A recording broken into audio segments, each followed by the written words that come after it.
Welcome back to the Nooner. And we're back. We're back. Let's go. Going in raw. Let's go. Going in raw. It looks like the audio issues are, it was Chrome, by the way. I don't know why I decided to use Chrome. Bad decision. So using something else, and it's working just fine. There you go. Chrome sucks. Chrome is garbage. Acolyte, Chris. So as we were saying, I'll probably, when I re-upload this, we'll edit the first half. We'll just add it on. Sure. Probably put some sound to those clips, but Right. the ones that had no sound. So I'm Gary from Nerdrotic. He is Chris, he's Chris. He's Chris from Film Threat. Or Frank Gore. Or Frank Gore. You prefer. Yeah, Frank exactly. the Stroke Gore, ladies and gentlemen. That's right. My favorite Looking band, good. The The Strokes. Strokes. Love them. That was a one-album wonder. You know, they wanted to that's sound true. like the Knack, and they ended up being just like the Knack. One album, like great one album, gone forever. I saw them at But Coachella. that one album is so good. It is good. I still listen every once in a while. I listen to it. Maybe more now. Yeah. You know what isn't good is the Acolyte. So again, Yeah. best of the worst episode. It's a 1 out of 10. Nothing makes sense. Characters just making random decisions that completely betray whatever the hell they were doing the previous episode or 5 minutes ago. Right. It's so back and forth, and I'm gonna go out on a limb here and say there isn't going to be an explanation. It's just gonna be May and Osha will be oppressed somehow, and they will be the good guys. And oh, by the way, everybody's dead. Everybody's dead. I gotta say, I like that. I did. I like it. I was like, oh, good. They made action figures of Yord, and now who cares? You know, he's offed. Like, that was a radical thing. Unless I don't put it past him, episode 5 was a dream or a vision. No. And it resets and they replay knowing what they know. I'm saying I would not put him past them to make that bad of a decision. Yeah, there has to be a good decision coming later. This is mystery box bullshit because Soul is missing through some pretty pitiful parts. Parts. I had the stroke right now. And it's contagious, motherfucker. God dang it. And the Sith, apparently they weren't extinct for a millennium. Because it's Asian Ezra Miller, who I was talking about this on my watch party, Chris, that if they had shown him, if they had showed Kylo Ren the respect that they showed Smilo Ren, he would have been a better villain. Because at least this guy was mowing down Jedi until he had a really hard time with a Padawan, who was called a Jedi Knight, by the way. Right. Soul calls her a Jedi. I'm like, when did she become a Jedi Knight? She's a Padawan. And their fight was the best. But he had just mowed down 6 Jedi. Got 2 at once. Skewered them. Little shish kebab. That was actually cool. I'm sorry. I'm gonna give credit where it's due. There was some cool lightsaber stuff we haven't seen. And by the way, nice to see a lightsaber kill someone finally, but they still didn't. Well, yeah. Correct me. I got to ask the chat. Yeah. Correct me if I'm wrong. In the history of Disney Star Wars, have we ever seen a limb cut off someone? An entire limb? Yes. A limb. What? Yeah. In What am I Revenge forgetting? of the Sith. No, Disney. Oh, Disney Star Wars. Exactly. Exactly. Almost in every Star Wars movie, pre-Disney, a limb was cut off. Legs, an arm, a hand, something, right? Well, I mean, yeah. we've not in Disney. So they did. I like the way that Jackie went out. That was good. Well, yeah, You know? you had to make sure she was dead, so they stuck her 3 times. Perfect triangle. Yeah. Yeah. Yeah, and he's got a Magneto helmet. That Jedi, Right. basically, I'm guessing it's Beskar because like lightsabers are bouncing off it.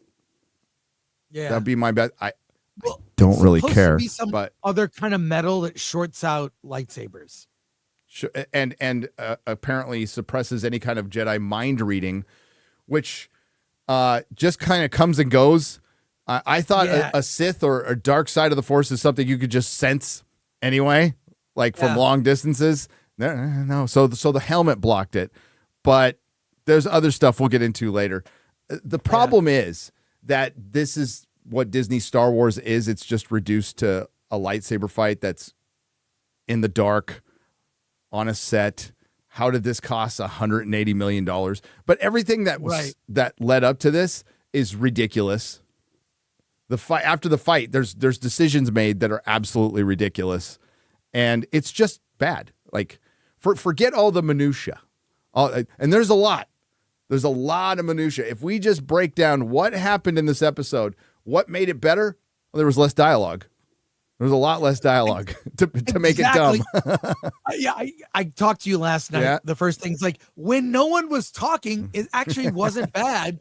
And then as soon as the twins start talking, it's like, oh, we're back to dumb Star Wars again. But what I did love is off screen, May took her sister's clothes off naked, put her sister's clothes on, then put her clothes on her sister. That happened off screen. After she cut her hair with her lightsaber. Right. So the smell of burned hair, I guess. I don't know. There's just so many, but we just, whatever. This is what they're doing. It's fine. But yeah, I just was thinking about that. Like, oh, I'm just going to strip my twin down naked. Okay. That's Axel Braun territory. Yeah. Don't look that up. Well, don't look up Axel Braun. As Mrs. Nerdrotic said, how do you screw up something with lesbian space witches? Well, they managed. Right. They managed. They found a way. So most of it's a fight. What it felt like, what it probably was this was supposed to, last episode and this episode were supposed to be one episode. They were both 27 minutes long minus the 1.5 minute recap and the 6.5 minute credits. Right. So it was 27 minutes long. You would have had a normal episode if you put them back to back. It's still pretty boring. And what, like, you're supposed to be like, oh my God, Jedi are dying. And I'm like, ha, look at that idiot get scared. I'm just laughing at it. And that's what it's reduced to. It's reduced to spectacle. And it's not even good spectacle. And we talked about this on Real BBC. This is what happened to Game of Thrones at the end. They just started focusing on dragon battles. And what Game of Thrones was supposed to be about is political intrigue. And when you had a battle, it was later in a book. It was huge and it mattered. These don't matter. None of this matters. We'll get into Red Letter Media made a video. We're just having some fun with them in the title, by the way. And they made some good points. Not sure I agree with all of their points, but that's. I just noticed that they spent an hour distancing themselves from both sides before they got to the actual review of the show. It was like an hour into the video.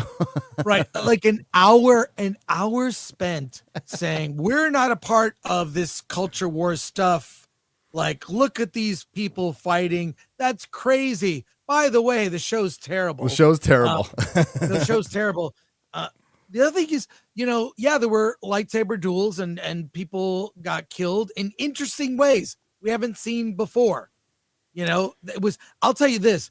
The lightsaber duel in this episode is better than anything we saw in the sequels. The lightsaber battles between Rey and Kylo in Rise of Skywalker is the worst in all the series and the worst of the films and they're just terrible, Well, meaningless. They're just bouncing lightsabers off each other. Nothing happens. It's awful. So this surpassed that, at least not episode 1 though. No way as good as the prequels. No. I mean, Not the even worst close. is Ahsoka. The Ahsoka is absolutely the worst lightsaber dueling there is. But it was fine. Yeah, like it wasn't right.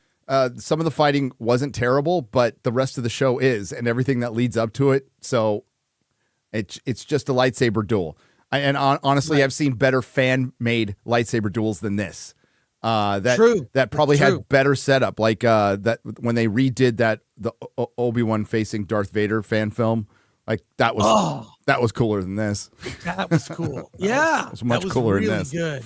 So yeah, I mean, we don't want to go too far, but yeah, like it's the starving man or woman in the desert kind of feeling. So you see some pretty lights. You see the laser pointer go up. People get entertained. It's like, okay, that's fine. That's. I need a story, and again, if we just talk about the story, I don't know where it is.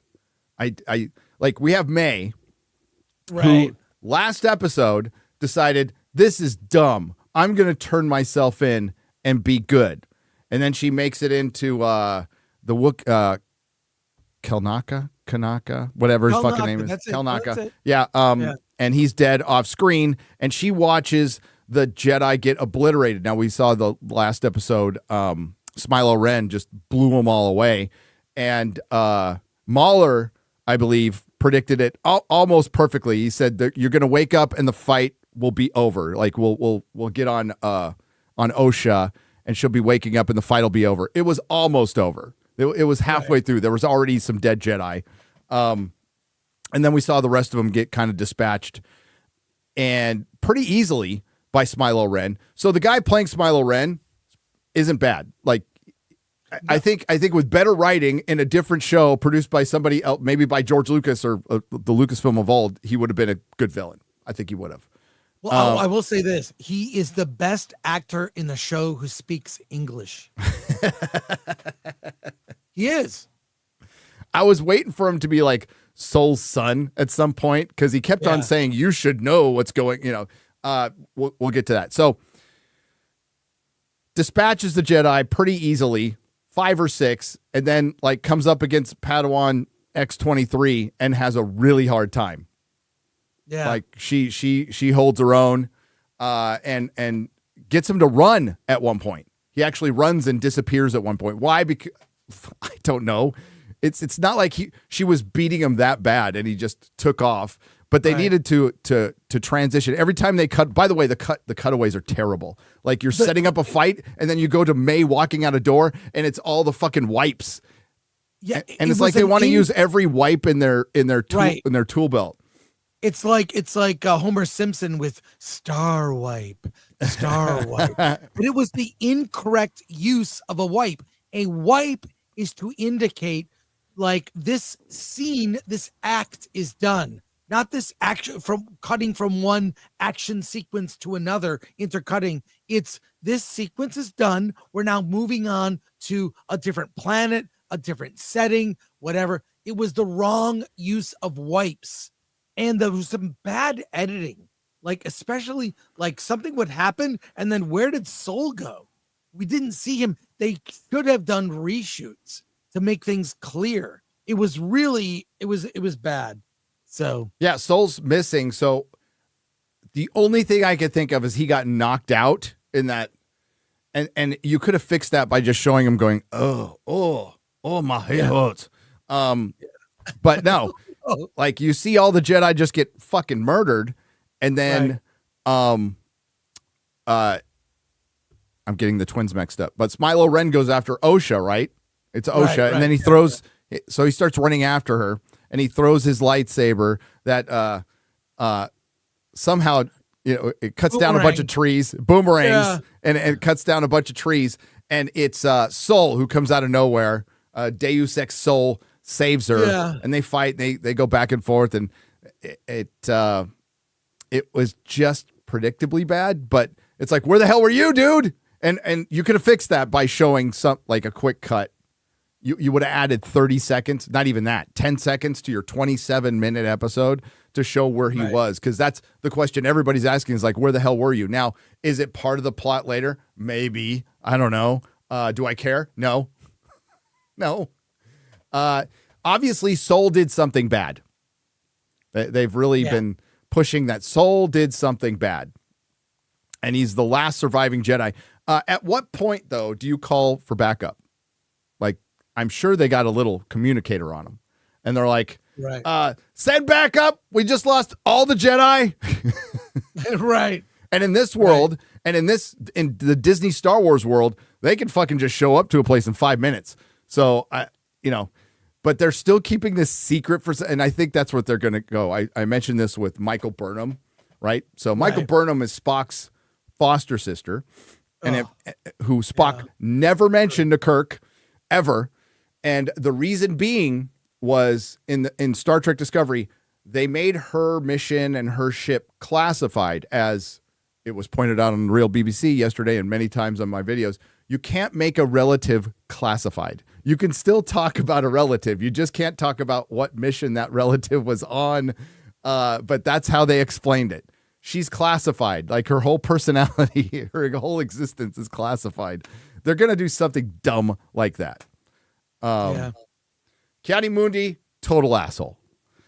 And I saw the cope on Twitter, which is like, well, they never specifically said Sith. And it's like dark force user, guy running around with a mask on and a fucking red lightsaber. I don't know. You know what his character name is? The Stranger. The Stranger. Right. He has no name. No name. But he says, I guess you could call me Sith. Somebody pointed out that was just his name. Yeah. No, I'm not a Sith. My name is Sith. Okay. Yeah. But it was just a lot of fighting.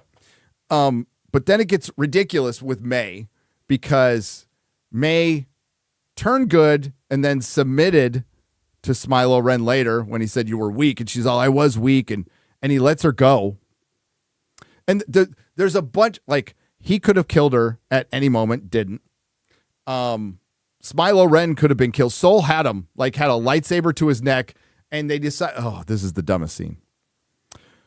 So Soul, after X-23 dies, Soul and Smilo have hand-to-hand combat. Then he gets a lightsaber back and he holds it to his neck, and Osha says, stop! So he stops. Right. So they can monologue a little bit. And then you find out that he's a Sith, and his motivation is he wants to be his true self. He wants the freedom to be his true self. The Jedi and their rules on who can use the Force. He just wants to be his authentically true self. And practice. That's such a modern thing to say. I will say this: with all the Jedi dying, I wasn't emotionally invested. No.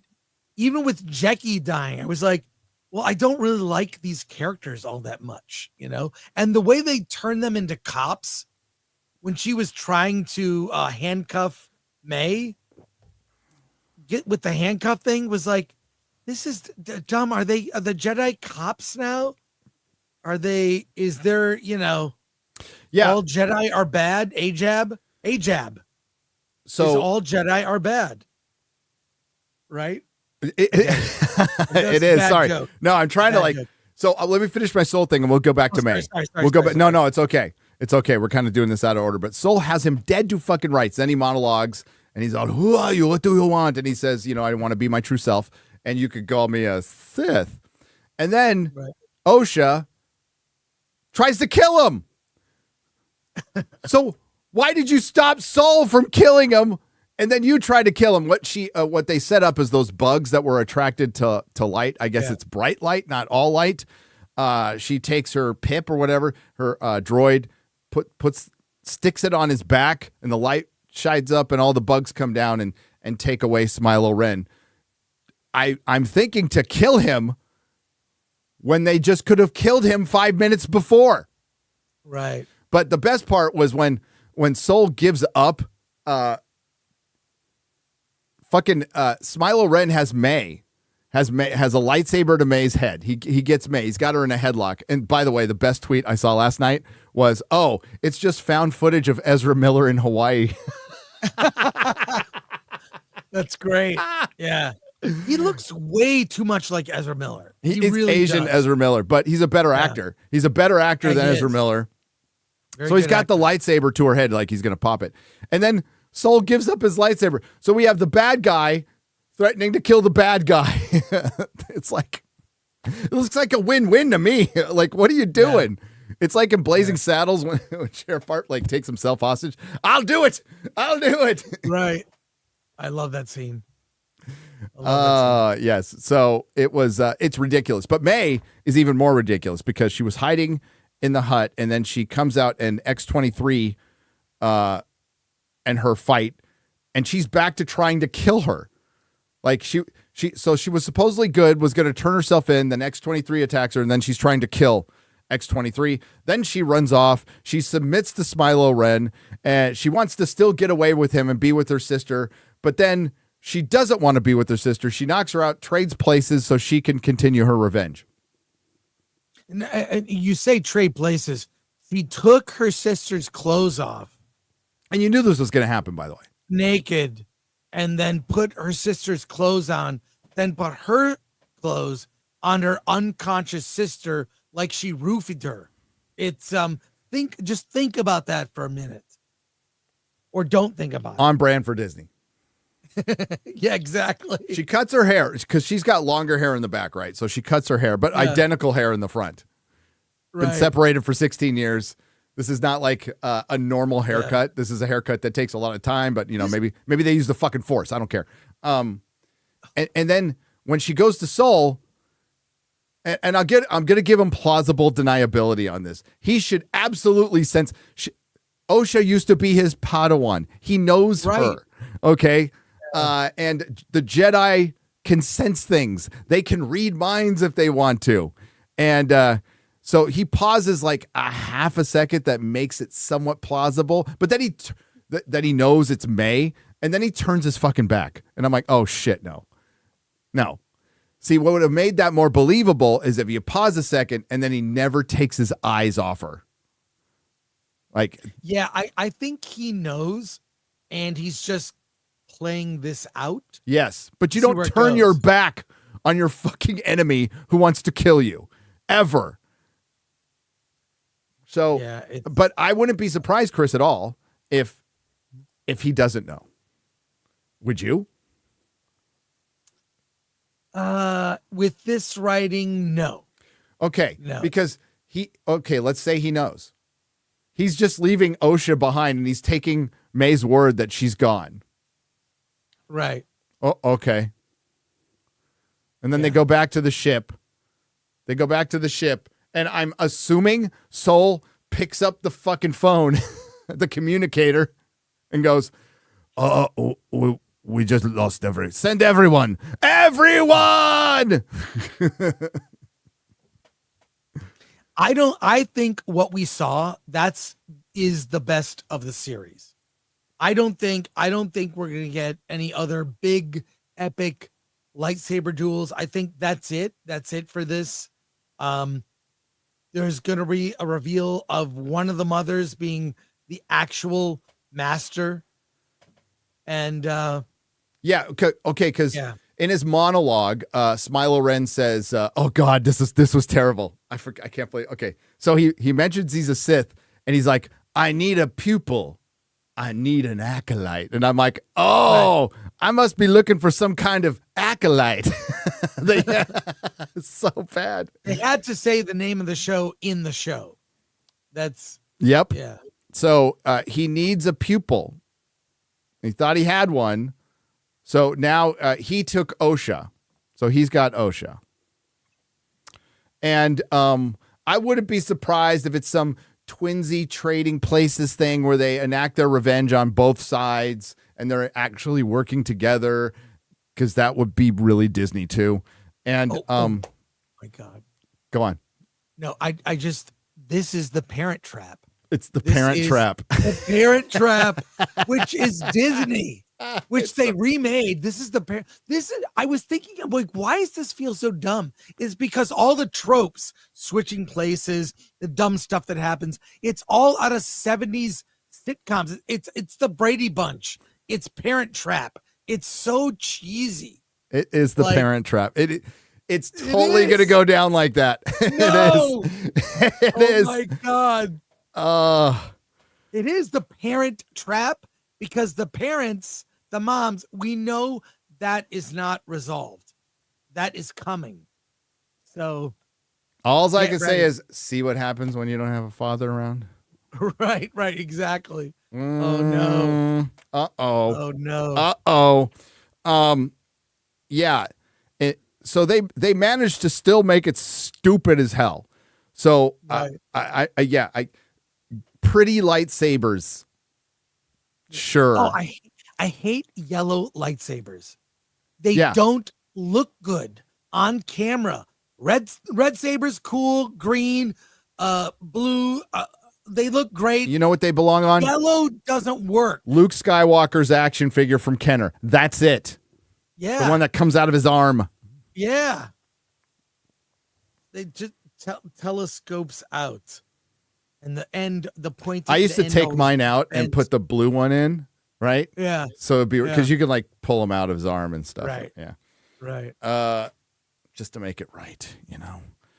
Oh, dude, the Parent Trap. You were so right about that. So, yeah, it's 27 minutes of basically fighting. At the end, the big reveal is so obvious. Like I even doubted myself on this one, which I shouldn't have, and it was pretty obvious. Still think there's a woman behind him. We'll find out. They set that up in the episode, by the way, because Yord mentions that, when he's fighting you, he gets in your head. Now, apparently, his force can make it outside of the helmet, but your force can't make it inside of his helmet. So I guess it's directional. His helmet's like Magneto's helmet. If I can't remember if we mentioned it in the podcast in the stream we just pulled down. His helmet's like Magneto's helmet. So the Jedi can't read or sense him or anything through it. Also, lightsabers just bounce off it. Well, it's got a special metal. Yeah, and it's not Beskar, I guess. So yeah, that will actually. This is from the books, apparently. Okay, that will short circuit lightsabers. So and there was that fighting style. Star Wars Theory said, I don't know what it is because I didn't read every fucking book, but there's a fighting style that you use. So like cutting off the top of the hilt of the lightsaber, I think is kind of a good idea. It was totally overused in this. They headbutt lightsabers in this. Right. That was weird. They were shorting out and turning it. Hang on. Let's see if we can. Let's see if I can. I can't share it, but I'll be able to look at it. There we go. I'll definitely be able to look at it. So there's the helmet. Hasbro Star Wars Black Series, the Stranger helmet from the Acolyte. I put a link in the private chat. Yeah, I got it. I'm reading it right now. Yeah, so they're offering it up for one of those auction sales, like the Riva lightsaber. So we'll see how it does. Oh, HasLabs. They're doing HasLabs. Okay. Yeah. You can purchase the helmets tomorrow, 6/27 at 1 p.m. Eastern time from our sponsors, BigBadToyStore.com, Entertainment Earth. How much is it? I have no idea. I mean, the helmet looks like shit. Yeah, I feel like you could make one. You could make a better one. It doesn't. It doesn't look like the one from the screen at all. No, it doesn't. It doesn't look like the one that they actually use. It's a lot different. Let's see. Yeah. The colors are different. The colors are different. There's eye slits that I don't. Oh, it's 99. It's $100. 99.99. All right. Yeah. It goes up for pre-order on June 27th. June 27th.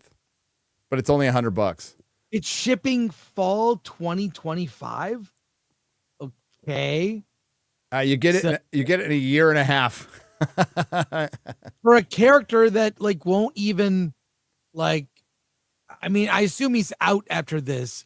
There's no season 2 of the Acolyte. So this is a digitally rendered image, so they haven't even made a prototype right now. Yeah. You know what? I mean, why bother? I'll give you a pro tip here. I know that like Star Wars Theory has his sabers. That I have a saber line right here.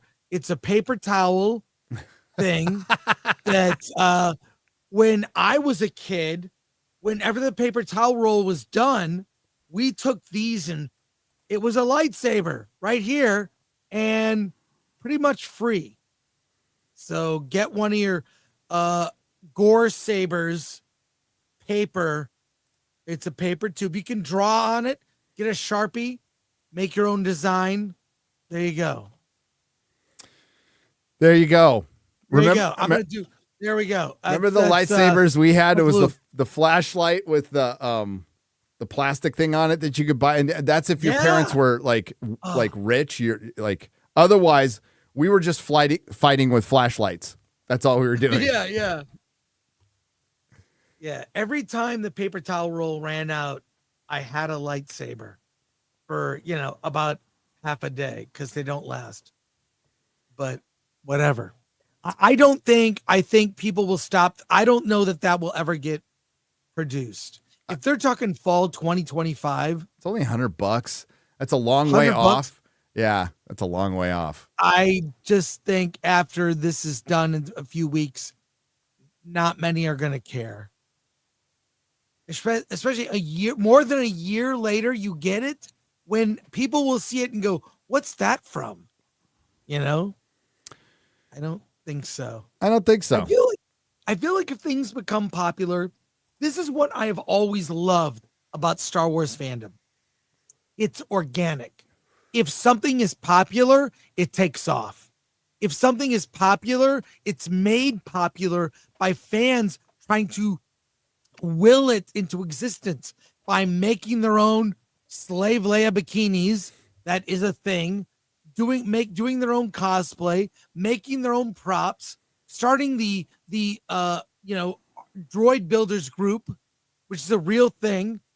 It's a group of people that get together and they make like full on R2 units, and they function. Like, I know the guys that do that. It's all fan driven. That's what I always loved about the early Star Wars celebrations, not the ones now. They're too corporate. They're way too corporate with messaging and all that. And they've got the freaks there that are awful. You watch that cringe video. Oh my God. Oh, you guys EFAPing the cringe video. I was dying. It was great, but I don't care. What I don't understand, like, you can love it and we can dislike it and goof on it. Everyone should be able to get along. Who cares? I have friends that love things that I do not like, and I love things that I love Battle Beyond the Stars, or Krull. I want to get a glaive one day, but like, I don't understand why, at least from where I sit, nerds, especially going to the comic shop. I used to go to a comic shop in Michigan in Royal Oak called Dave's Comics. It was run by a guy named Dave Huxley, who was an ex-biker. This guy was the toughest guy I knew, right? Ex-biker, loved comics, and you would go there, you buy your comics in like 10, 15 minutes and stay for 2-3 hours to talk. We talk shit about everything. When Michael Keaton was announced as Batman, we all were like, oh my God, whatever. Then I saw the movie Clean and Sober. Then that Time magazine cover came out. Then we saw the movie. We all changed our minds. And when all the Batman 89 had the anniversary recently, a video turned up where my friend Dave is in the video on local news. Dave's Comics was in the video. Like, that's my comic shop. Went there for years, all through high school and college. That was my place, man. But like, what we're doing now is no different than what we've always done. Yep. What's different is there's a soft group of people that don't know how to. Someone disagrees with my opinion. I'm hurt and offended by that. We've always we were talking shit about Ewoks. There was an article in Sci-Fi Universe magazine. I was the founder of the magazine with Mark Altman. This is in the 90s. That's how I met Rob. I met Rob at Robert Meyer Burnett. Shout out to him. Met him at San Diego Comic-Con. He became an editor and writer on Sci-Fi Universe. And our friend, this guy Dan Weber, wrote an article called "The 50 Reasons Return of the Jedi Sucks." And I defy you to read this article and look at it and go like, "Oh yeah, that was kind of." I mean, I was a senior in high school when Jedi came out. I was a little more critical of it. I know people love it, whatever. Like, I love the throne room stuff is great. First third is great. There's some problems with that movie, whatever. But still, I was like, it's pretty good. But that article was like way back in the 90s. This conversation that we're having is what we've always done. The problem is people react to stuff. It's the whole thing of the safe space stuff. It's not safe to engage with people you disagree. I mean, fight the good fight. Convince me this hero could beat this hero in a fight. That's we've always talked about that. It's the whole point is the debate. Here's what I find. Those people do not want to engage in debate. They will never debate the ideas. They will only attack you. Recently, this happened just last week. Someone I have known in the press in LA covering film for more than a decade reached out to me and started this weird conversation. Do you really believe the things you say in your tweets? Do you really and sent me the most cruel, weird text message I've ever gotten from somebody. I know this person in real life. I'm just like, this is the weirdest. There's a weird thing with people can't debate. We've lost the ability to speak and all right, well, you think this, that's cool. I'm glad you like the Acolyte. I would never attack someone personally for liking a thing. I just won't. I'll debate I thought this was lame. Well, what'd you think of that? And you know what? You can explain it away. Fire in space, fine. I'll let lots of things slide, okay? Because there are plenty of examples. But this weird thing it saddens me because it affects nerd culture, right? It affects it. So yeah, and apparently it's the fans' fault, which it isn't. Yes. The fans are being what the fans are. The fans aren't the ones who went out and started. Who started toxic fandom? Was it fandom? No. It was the access media and publicists. That's who started it. They started making an enemy of your customer. And it's also the insular Hollywood. We have, and they did talk about this in the Red Letter. Red Letter Media video makes a lot of good points we've made, but good points, good points everybody's made. We have a bunch of out of touch old people trying to figure out what young people like, and they're listening to graduates of university at this point, especially marketing executives and HR executives and DEI executives who are mostly women from university with one worldview. That's how you get a job at Disney. We're seeing the clips out there. They're saying what we already know, but it's good that more people know it. They aren't hiring white dudes. Apparently, they aren't hiring everybody. We won't get into what that guy said about the executives. Right. Holy shit. But they aren't hiring white dudes, and they're hiring a certain class of people that agrees completely with their politics, which goes into that video that was taken out yesterday, that quote-unquote fan video, which basically is saying there's more of us. There's more of us. Okay. I don't believe that, but fine. But what it came out, but basically it's Star Wars is for everyone who agrees with our worldview. And our worldview is right and yours is wrong. Now, I don't feel that way. Do you feel that? I don't wake up in the morning going, my worldview is the only worldview. It is perfectly correct in every way, shape, and form, and I don't need to debate anyway. I know. No way. I wake up in the morning like, I don't know shit. I'm just going to figure, I'm just calling what I see right now. And right now, who introduced intersectional feminism into Star Wars? Was it the fans? No. And there are creators out there who are afraid to use that term because they don't want to be labeled a serpent. If you point out intersectional feminism, you must be all right. No, you're not. This is something they have pushed. They have mentioned multiple times. They stopped mentioning it once it started getting out there, but they still put it into their stories. So what am I going to stop saying it's there when it's there? And what's intersectional feminism? Well, look into the Bechdel test. It's basically CRT. It's divide and conquer. It's putting everybody in groups. It's anti-egalitarian. It's anti-meritocracy. And it's about taking the old characters. I mean, to sum it up, it's taking the old characters like Luke and Han and diminishing them to build up your new characters instead of making them like actual characters that we can believe in, right? Right. Like nobody who's a Star Trek fan or a Star Wars fan gives a shit about a female lead. Like, fine. Like, don't care. Especially with Star Trek Discovery, which Mike from Red Letter Media put a lot in. And there were really good points because I'm seeing a lot of Star Trek Discovery in Doctor Who and in Star Wars now.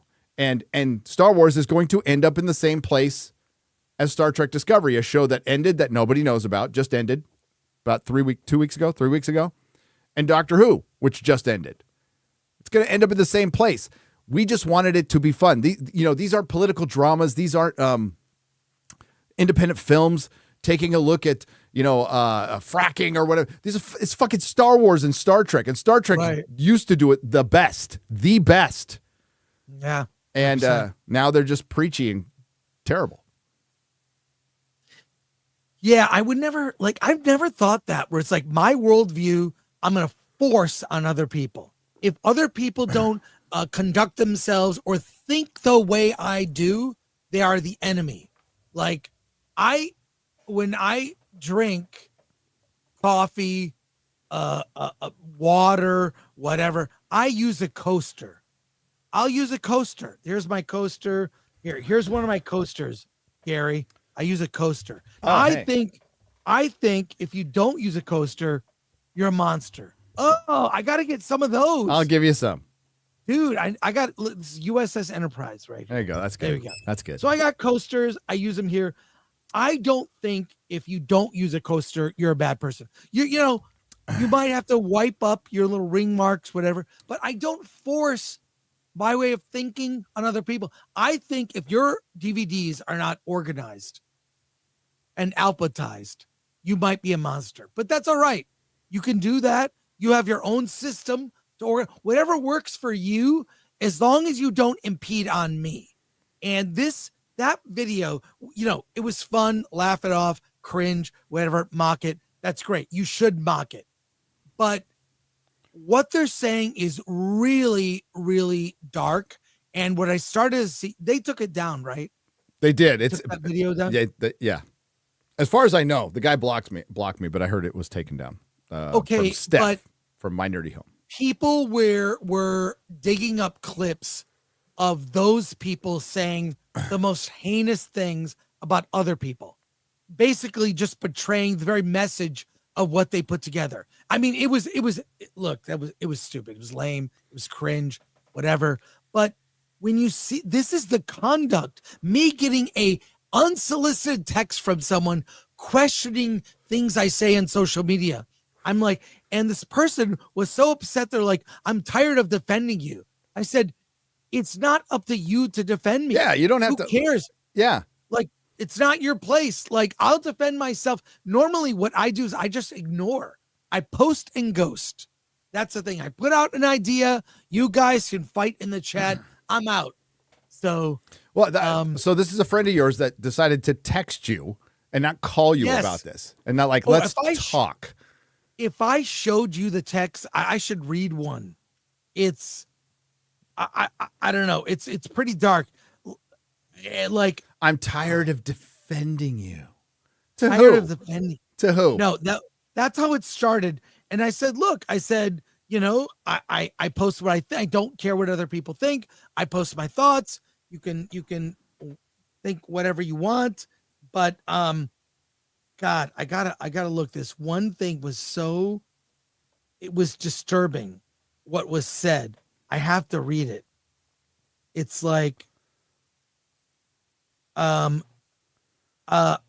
should if you promise to share the foie gras recipe from the party you threw when Roe v. Wade was overturned. I don't mention politics almost never. I've never mentioned abortion or Roe v. Wade or any of that. It was the darkest comment, and said, "Oh, I was just assuming you take it like a joke. You make with some truth behind it." Like, it was creepy. This whole thread is dark. Like I know you. Why are you? And so this is what some people. I feel like social media, current political climate, has broken certain people. Yeah, has broken them. Yeah. And it's sad to see. It's sad to see. Some people can't handle the internet. I just think of that guy in Hangover. Yeah. Some people can't handle Vegas. yeah, exactly. Some people can't handle the internet. Yeah. That's fine. Like, we like Elon's Twitter. It's yes. It's fucking battle world now. Okay. It's fucking battle world. But we like Elon's Twitter. It's still not the real world. It's not like I'm walking around HEB and I'm overhearing, Twitter, whatever's trending on Twitter that day. Right. Hoctaw girl. Like, people aren't discussing Hoctaw girl in fucking HEB. I love that. I love that's a meme that was born and died so fucking fast. Holy shit. But it was great. I put it on my thumbnail on Monday's Versus show. Hoctaw girl spitting on Smilo Ren. Yeah. I mean, like, get your kicks on Twitter. It's I do. But it's not like, it's a different world. I would suggest that if it does stress you out, it doesn't make you a bad person. Just back away for a little while. That's all right. We all got to unplug. I remember last time I fully unplugged from the internet. I'm going to do this someday too. Take a nice long vacation and just completely unplug. I did it for 30 days, but I was in rehab. So that was in like 2013. It was great. Yeah.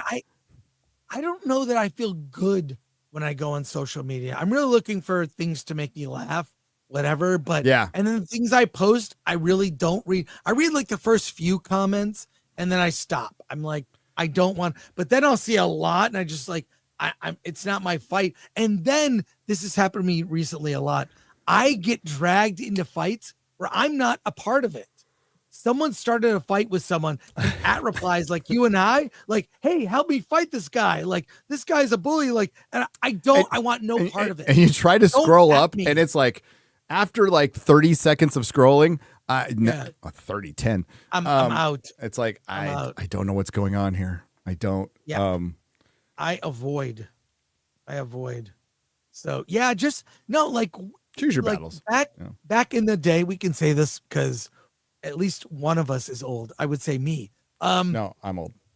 Yeah. So, okay. But we never did that. We would disagree and then just like, crack a beer or whatever. We're going to do this. Call each other gamer words and then move on, Give each other shit. That's like, I don't know. I think that's why this whole thing with gaming is so, it's really people that can't handle it.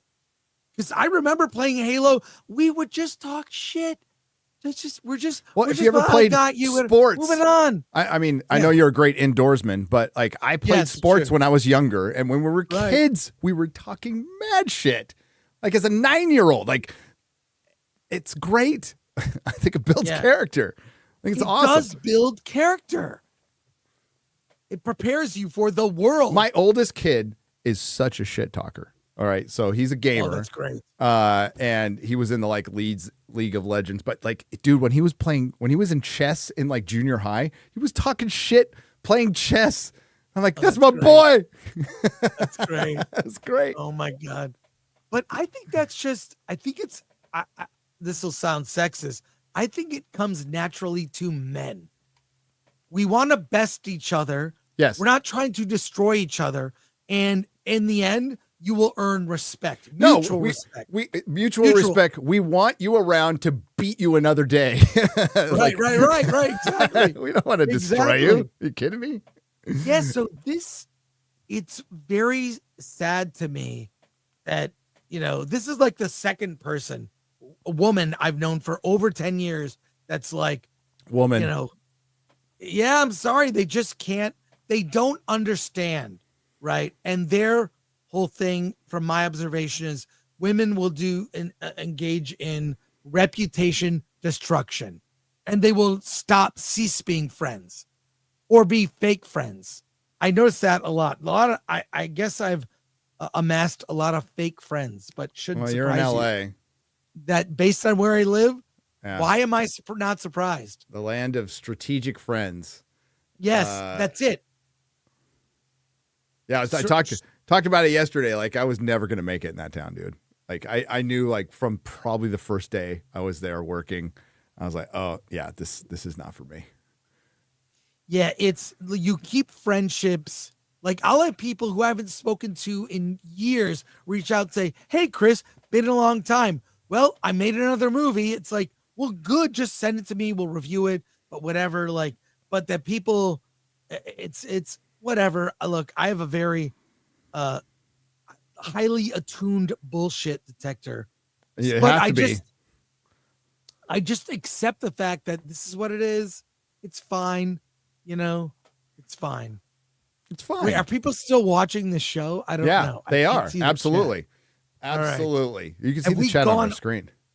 We're not talking about Star Wars now. Is that okay? Oh, we're gonna go back to it real quick, but just okay, good. Sorry, I derailed. No, you did. It's good. I that's why you're here. This is all right, good. Dude, these our podcasts do really well. When these get re-uploaded, they do they? Really well. Yeah. So is it thanks in for audio listening. form too? It's an audio form on Spotify and all the other podcast places. Also, they do well in the re-upload on Nerdrotic Live, which is almost at 100,000 subs. So if you gotta get that plaque. If you haven't subscribed yet, please do. Now, so to Red Letter Media, they did this with the Furiosa too. So they put a bunch of people's thumbnails in. I think Ryan's make it in 3 times. And they talk about both sides, and they're really, again, trying to distance themselves. Fine. I mean, there's nothing wrong with that. And I think it's the Glenn Beck interview, made it in. I think it's fucking cool. The fact that I made it into a fucking Red Letter Media video is fucking cool. I don't care what the context is at all. I'm like, yeah, that's awesome. Because that's a channel I respect and I've watched for years and will still watch. Don't agree with everything they say, but I don't need to. And I don't care if they're even taking a little jab at me. I don't give a shit because it's whatever. Same. And but they did, definitely go watch the video. They followed up with a tweet last night, though. They're like, I'm going to paraphrase. Oh, no, I can. I think I responded to it. I feel like some of this criticism, I feel like this is normal. What we do, the way we talk is normal. This is how adults talk. This is adults engaging in debate where we disagree and sometimes agree and disagree, whatever. But these people in that cringe video, they are children in adult-sized bodies. Yeah, remember when? How could you forget when Gavin McGinnis came on?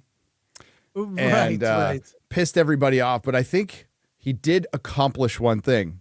And this is kind of the 4D chess. I mean, before he whipped out his little peepee, the 4D chess he tries to play. He went through and asked us like what do we do for a living? How many kids? Are we married? And we're all, yeah, we got kids, married, own a house. Right. do the normal stuff, walk our He dogs. tried to mock everyone, like, look at all those Yeah. toys in the background. It's like, no, I've got kids. This is my job, whatever. And like everyone in the fellowship, when you or any fan out there, when you go to the meetups, are all normal people working, dogs, kids, and that either surprised him or he was trying to make a point. You can never tell with Gavin, but either way, it made the point. It made the point, and I thought that was good. He's still completely out of touch on this stuff, which is weird because he comes from the comic book world, the independent comic book world, but that's the world he comes from. And punk rock, you think he would understand, but maybe not. Maybe he just got old. But there is a difference here. Now with that video yesterday, we went over it. I've got it ready. We can show it. I made sure to screen record it. Don't go after Don't go after any of these people. Please don't. It doesn't help. They can enjoy what they want. I don't care. But I know I've never mentioned them. Most in our sphere never mention. There's Grizzy out there and he does this thing and it's funny as hell and I watch it. But most of us just talk about the show, right?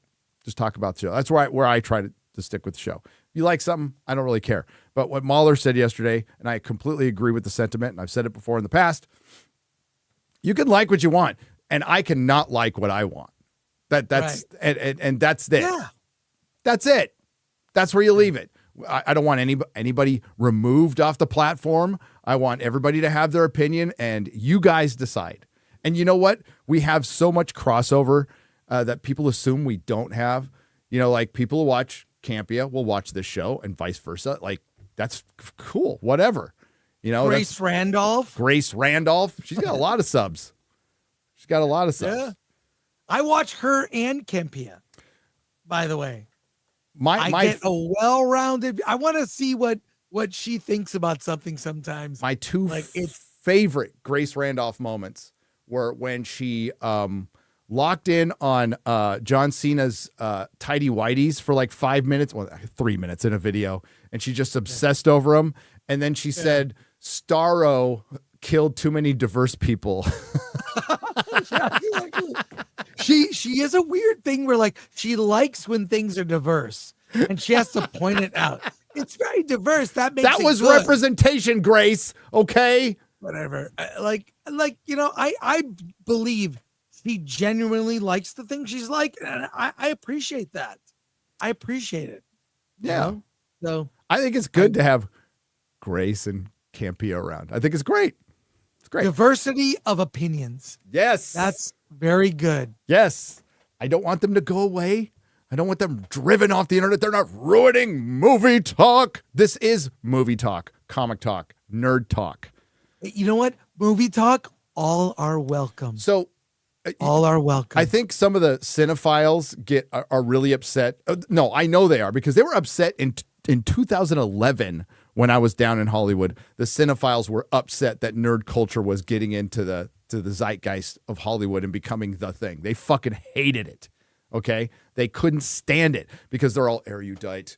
We are film snobs. We know more about the films than you do. And then, it all became this fun popcorn stuff, which I like. And they fucking hated it. And then, then it turned to shit. They still hate it. And now you see people who are commenting on Star Wars saying, grow the fuck up. Grow the fuck up. It's like, you grow the fuck up. You're going to fucking pretend movies all the time. What makes that better? What makes your pretend movie about two lesbians crying at a table for fucking 2 hours, better than fucking Star Wars or the nerd stuff? It doesn't. It doesn't. It's the same shit. You're a nerd too. You're not better than anybody else. Shut the fuck up. I don't mind engaging with anyone who wants to have a genuine conversation about ideas. Yep. Explain it to me. Why do you like it? Well, you can have any number of reasons. Whatever. You like a thing, it's personal. But if someone comes after me or personal insults, I used to mute. I'll block people now. I don't need you. I don't need you, person with 25 subs, like going after me and attacking my appearance or age or some personal thing. F you. I don't need you around. So, yeah. Yeah. Now I'm a cranky old man. Yeah. Now. I earned this. Oh, dude. No, the best thing about getting old is you just have fewer fucks to give, which is awesome. It's like, I don't give a fuck what I they love say. it. Who cares? I love it. Who gives a shit? Yeah. But yeah, the film snobs out there really upset. Really upset. So here's Red Letter Media's response. Update. Very wrong on several predictions. I was too, by the way. I was too for Acolyte. Episode 5 had some interesting developments.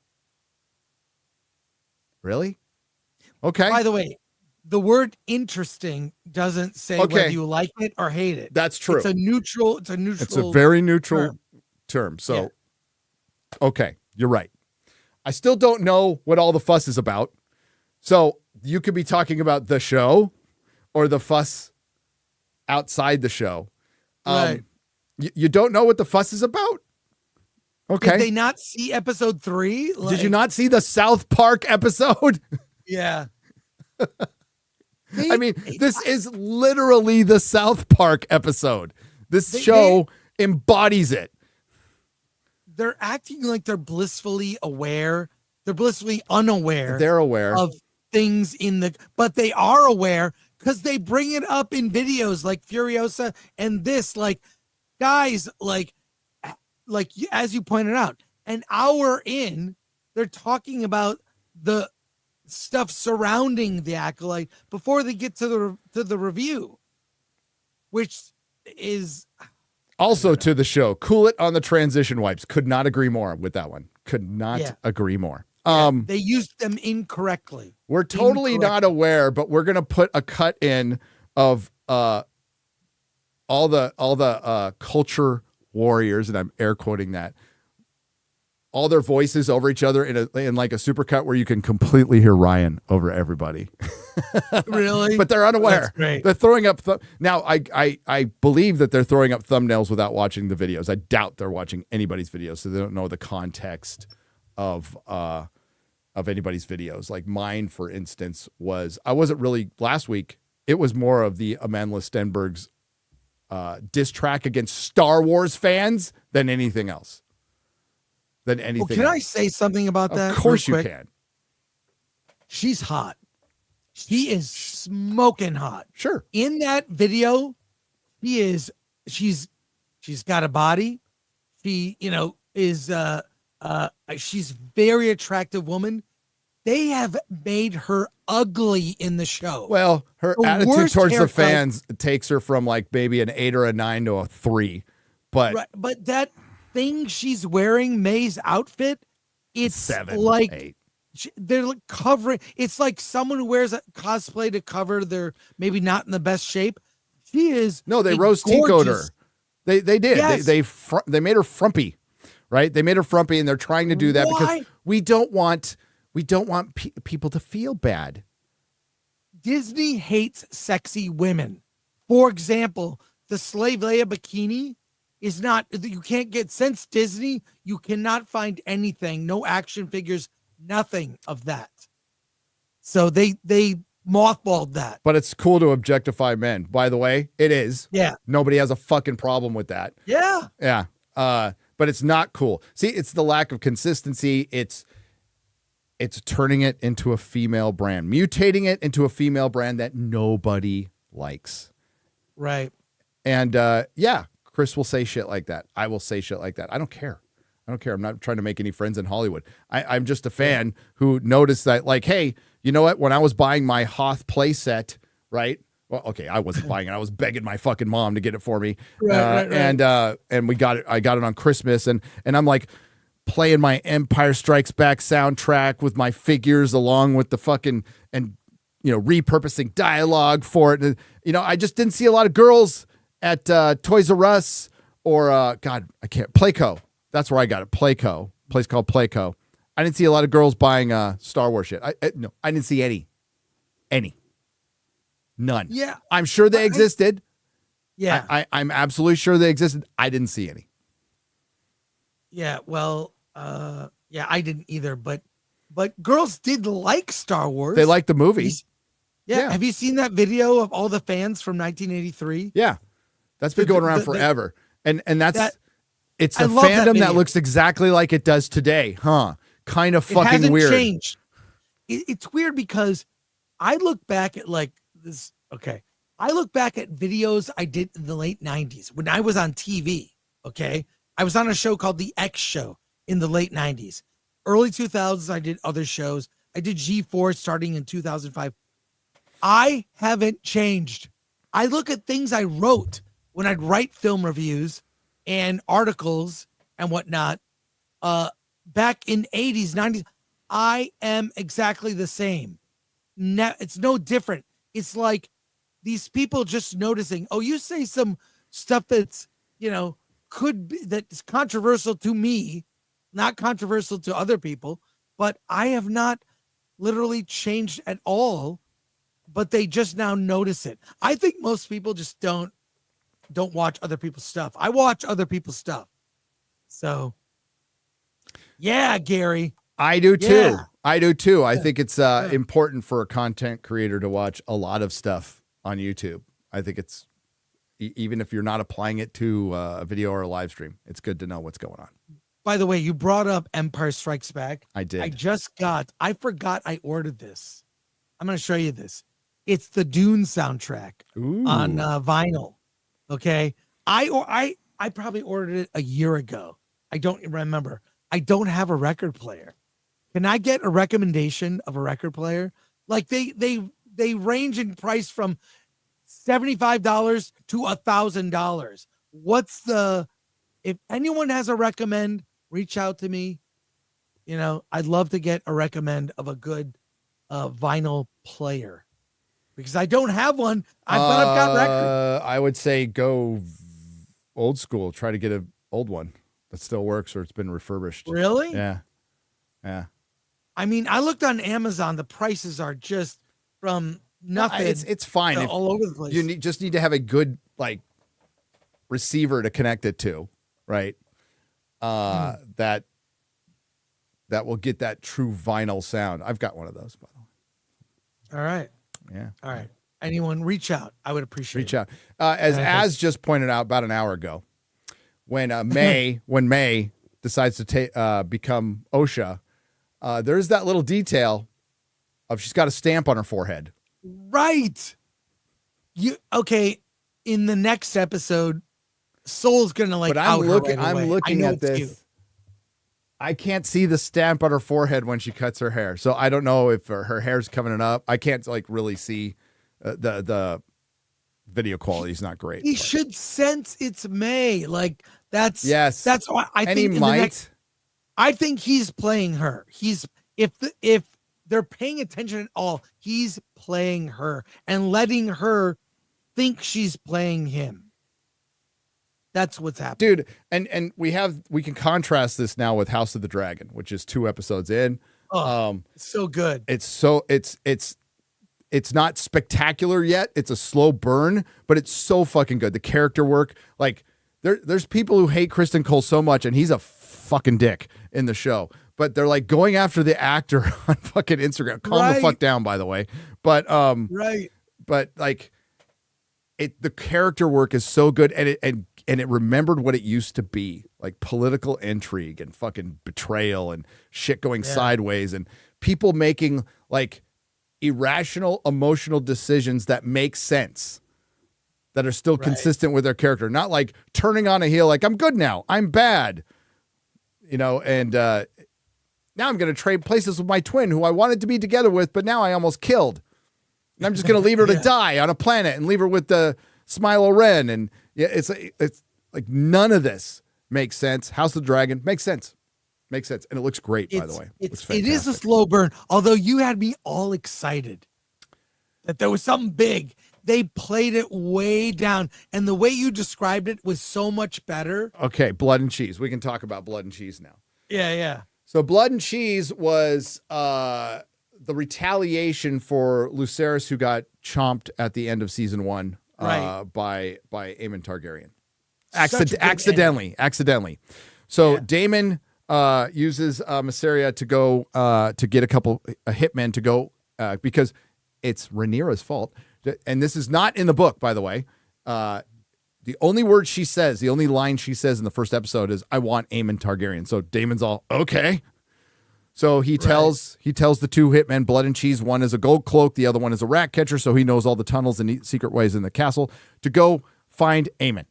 So they can't. And there's an open scene where they go, "What if we can't find him?" And Daemon just kind of looks up, but we don't get an answer. Then we keep it open. So they can't find him. Things kind of go sideways. They break into Queen Helena's room where the two children are there. Now, it's supposed to be Mailer, right? There's two boys in there. It's not just Jaehaerys. I'm blanking on. There's some fucking Targaryen names. And then, so there's supposed to be two boys, and they didn't. They did the twin. There's twins. There is, but one's a daughter, one's a girl, one's a boy. But there's supposed to be another boy in there, right? And it's not Jaehaerys, but I'm going to say Jaehaerys because it's something with a J. Is the heir to Aegon.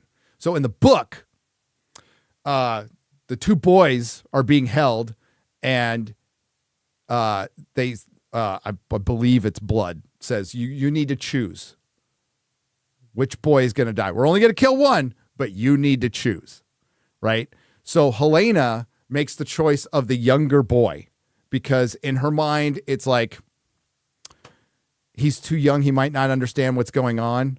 Right. And then it's either Blood or Cheese goes, "You hear that, boy? Your mom wants you dead." And then he lops off the head of the other one. See, that would have been so much better. You didn't need to show him lopping off the head, but you have Helena making this horrific decision, and then then he kills the heir anyway. But there's still another heir. Like you're still left with an heir. Now they don't have one, so that's a problem that they might fix. But yeah, they made it between a choice between the girl and the boy, and she chooses the girl, and they kill the boy. It was bad enough, but it went down better in the book, and they admitted that they went soft on it. And I don't agree with that decision, but that's like my only like minor complaint. It still pulled off. It was still horrifying. The sound effects for it were still pretty bad. Yeah. Still pretty fucking bad. And you didn't need to show any of that. That's fine. It was just leaving that decision in, I think would have been much, much better. I feel this season is playing out like last season, a slow burn to what's going to get wild, but it's a slow burn. The first two episodes, not bad. I think I told you, I saw it as like, it's good. Like it's not, there are no complaints. The second episode had a couple of clunky scenes to introduce characters that I didn't think were that necessary, that you could have probably just left out. But otherwise, I thought it was pretty fucking good. The fight between the Cargill twins, Eddic was fucking cool. It was great. Yeah. That was cool. I'm loving it. So same. We have something good. Something good.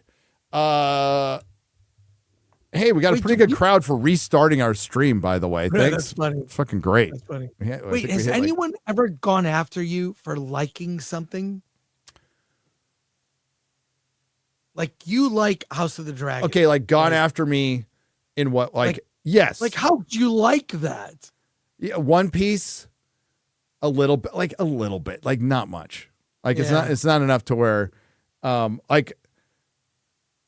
wouldn't say gone after. I've gotten a couple of emails, but they're like really respectful and just like I respectfully disagree. I'm like, that's fine. I don't consider that going after me, but not really. No, not in a serious sense.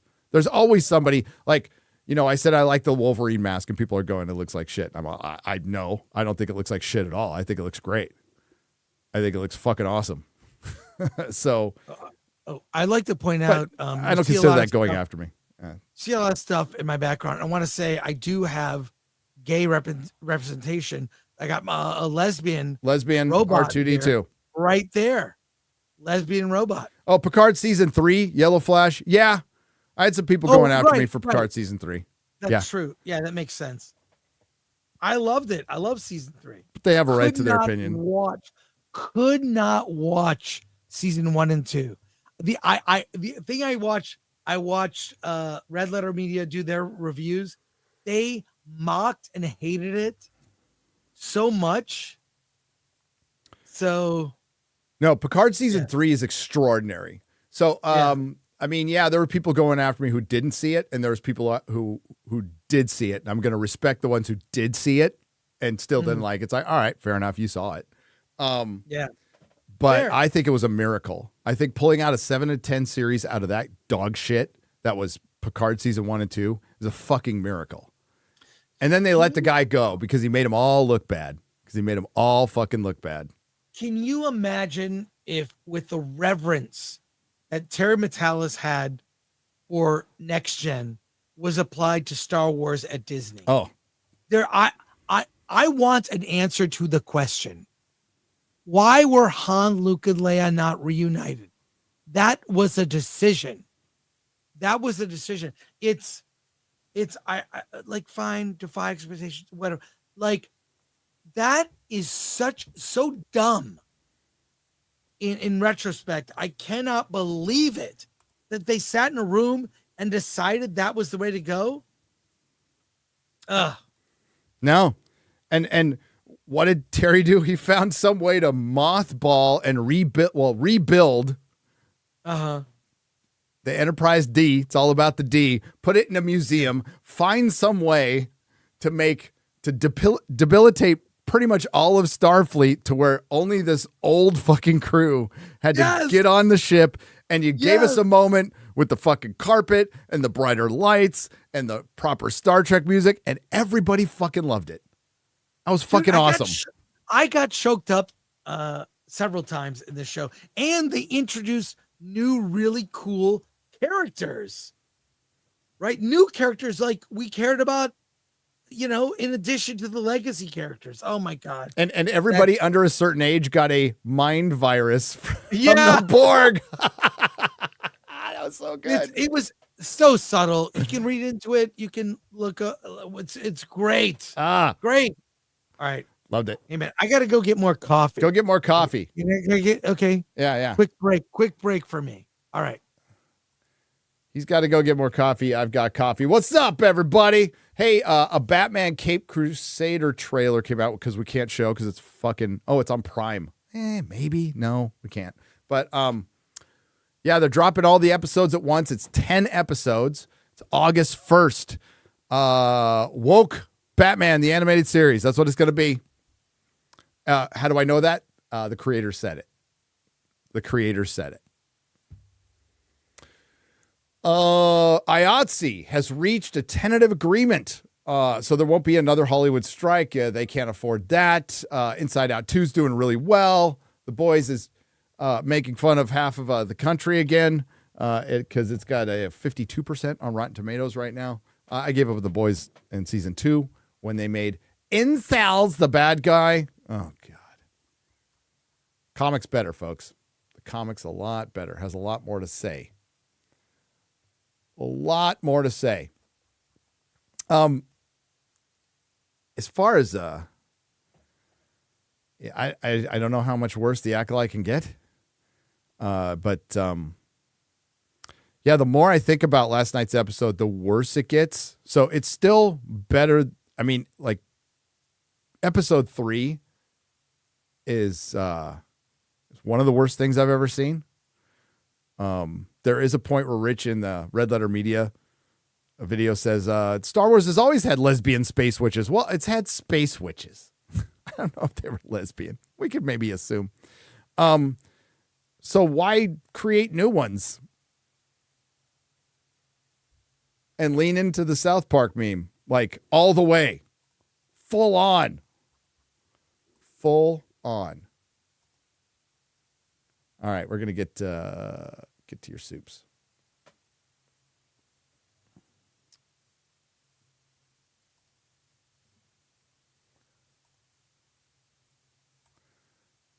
There we go. I've got that one. I'm on my own today, so forgive.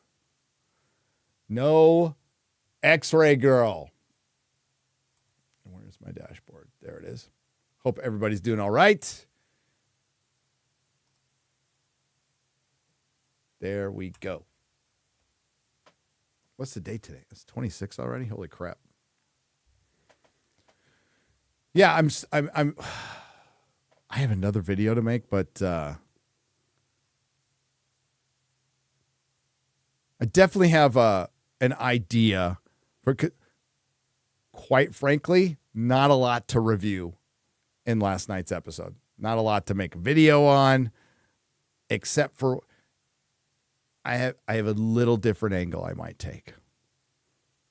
Little different angle I might take with this one.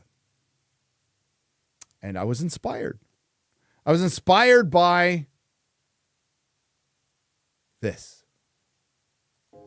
There's no sound with that. Ah, that's too bad. How come there was no sound with that? I wonder why. Oh, well, I was going to show that video. We can talk about it. Yeah, the cringe video. Yeah, there's no sound to it at all. Why? Or maybe they can hear it. Hang on. Never was a thing. No one cared. No, you would actually sit down and talk, like long conversations in the comic shop about like different opinions on a movie, and it never got bad or anything. Or heated. I mean, passionate. Sometimes it would get passionate, but it wouldn't. It's not bad. Yeah, but not bad. Like, we would laugh at the end. We would all laugh. My God. Yes. Oh.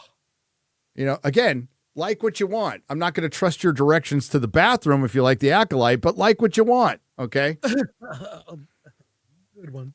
Mongo 5817 for 50. My theory on the Sith is Darth Plagueis, who got the creation of Life Trick from the lesbian space witches and becomes Darth Plagiarism the Wise. It would not surprise me at all if they take some piece of lore and did it was a woman who did it first, because God, how many times have they done that already? Yeah. You know, it's a trope. It's a horrible trope, and it's based on intersectionalism. And I'm fucking sick of it too. I wish they'd stop making it. I guess we could just ignore it, and but I can't.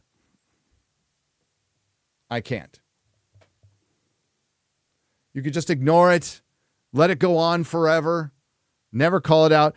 But the problem is, I was told, by covering this stuff, we actually help it. Can't wait to see those ratings. Let's see if they're out yet. Hang on. Nielsen. It was still on the old ones. Here we go. Top 10. Nope, still old. So we don't know where it's at right now. We do not know. Buzzian on the Streamlabs side for $5. Gary, it was great to meet you in Vegas. A friend has suggested I attend an AANA meeting with them sometime as a guest.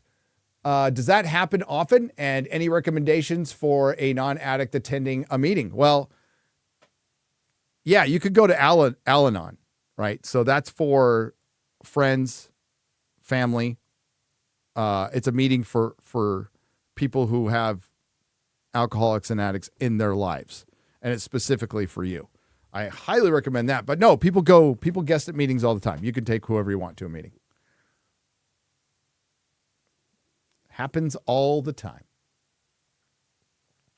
There might be some people who don't like it. Whatever. It's supposed to get the word out. It's supposed to be just a place where people can open up, and it's kind of a strange thing, AA, that it's lasted this long and people are actually anonymous and everything is done, integrity and your word matters. And it doesn't matter how many times somebody relapses, you can come back to the meeting, you're going to get the same exact welcome. Yeah, it's a rare thing in this world. It's very good. Fox Pocket for $5. Why are you being critical about this piece of media? Don't you know there are starving people in the world? Channel that was built on multi-hour long videos about Star Wars, making 2-hour-long cry sessions over Star Trek. Theory can't catch a break. Yeah, they did kind of go after Theory. They did. Yeah, I don't get that. He's like the most innocuous. Like, he likes what he likes and doesn't like. I just think he's very fair.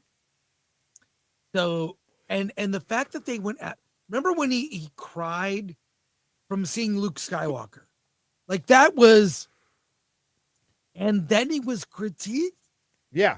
So he's critiqued by the people, what was just said in that super chat, are here because they ripped the prequels to pieces, but you're kind of liking the Acolyte, or you're thinking there's interesting developments in the Acolyte. And again, that can mean a lot of things, to be fair. So just, consistency. That's it. That's all. Yeah. And I love the Plinkett videos. I do. I love them. Although the Acolyte makes the prequels look like fucking Shakespeare. I would like to see Red Letter Media, like, kind of be honest about this stuff.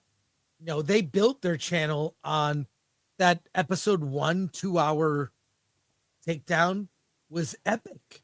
Yes. I mean, that's how I found them. That was like 2005 when that was posted. You don't have to be worried about being don't worry about being associated with some perceived sect on the internet. Right. Drop all that shit. Don't give a fuck. That was Fox Pocket. Okay, we have the infamous El Guapo. Part 1. What? My fellow dads are back, and I just need to rant as well. I'm sick of all the lazy and untalented people that I have to outwork half my age just to want to go home and be entertained. But alas, it's also filled with lazy, untalented people in charge. Fuck this era. Part 2. Also, I try explaining this to my younger girlfriend who doesn't want to understand the message or the girl boss thing being thrown around there all the time. And she says to me, it's just because the lead's a chick, yet my top 2 shows are Buffy and La Femme Nikita. Yeah, it's not hating a female lead. It's hating a lead that is presented as a dude, a girl boss, as a dude. And it's a trope. And it's a trope that Disney has perpetuated over the last few years with Star Wars and Marvel, and other things have done it too. Many other things. Westworld, great first season. Had a lot to say. And its message got convoluted when they turned it into Girl Boss Adventure, when they could have explored the nature of consciousness. And yes, the nature of how humans are dealt with when they're made as toys for the rich to go abuse. And then that way it looked like it was going that way with the first episode. It's men and women, right? It's men and women. Yeah.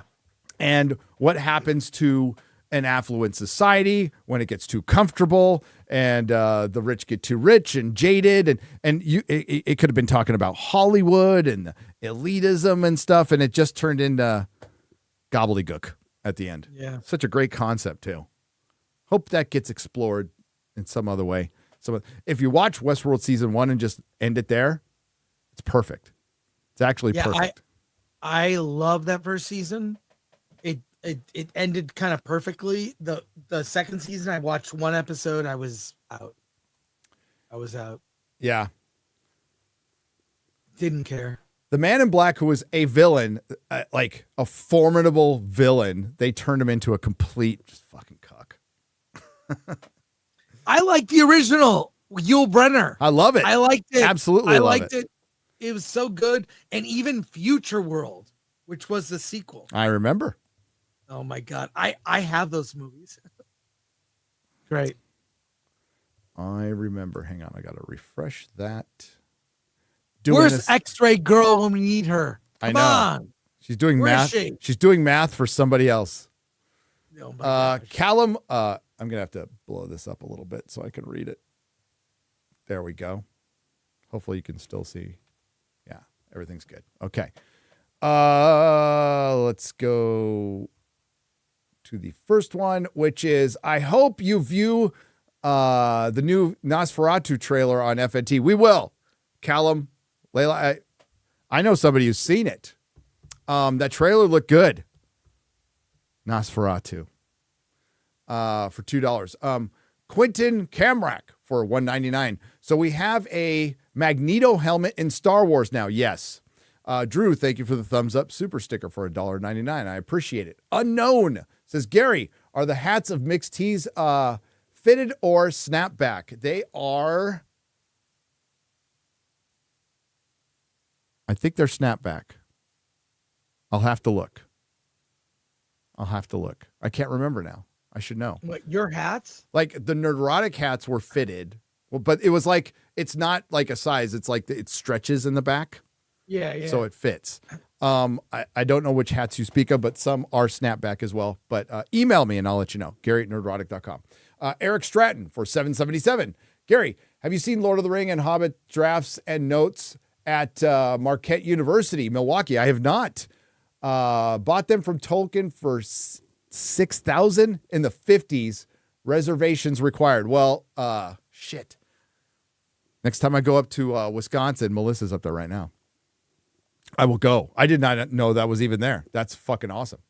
Anakbaman, abuser of Streamlabs for $5 says, I was going to watch The Acolyte, but remembered that I didn't care.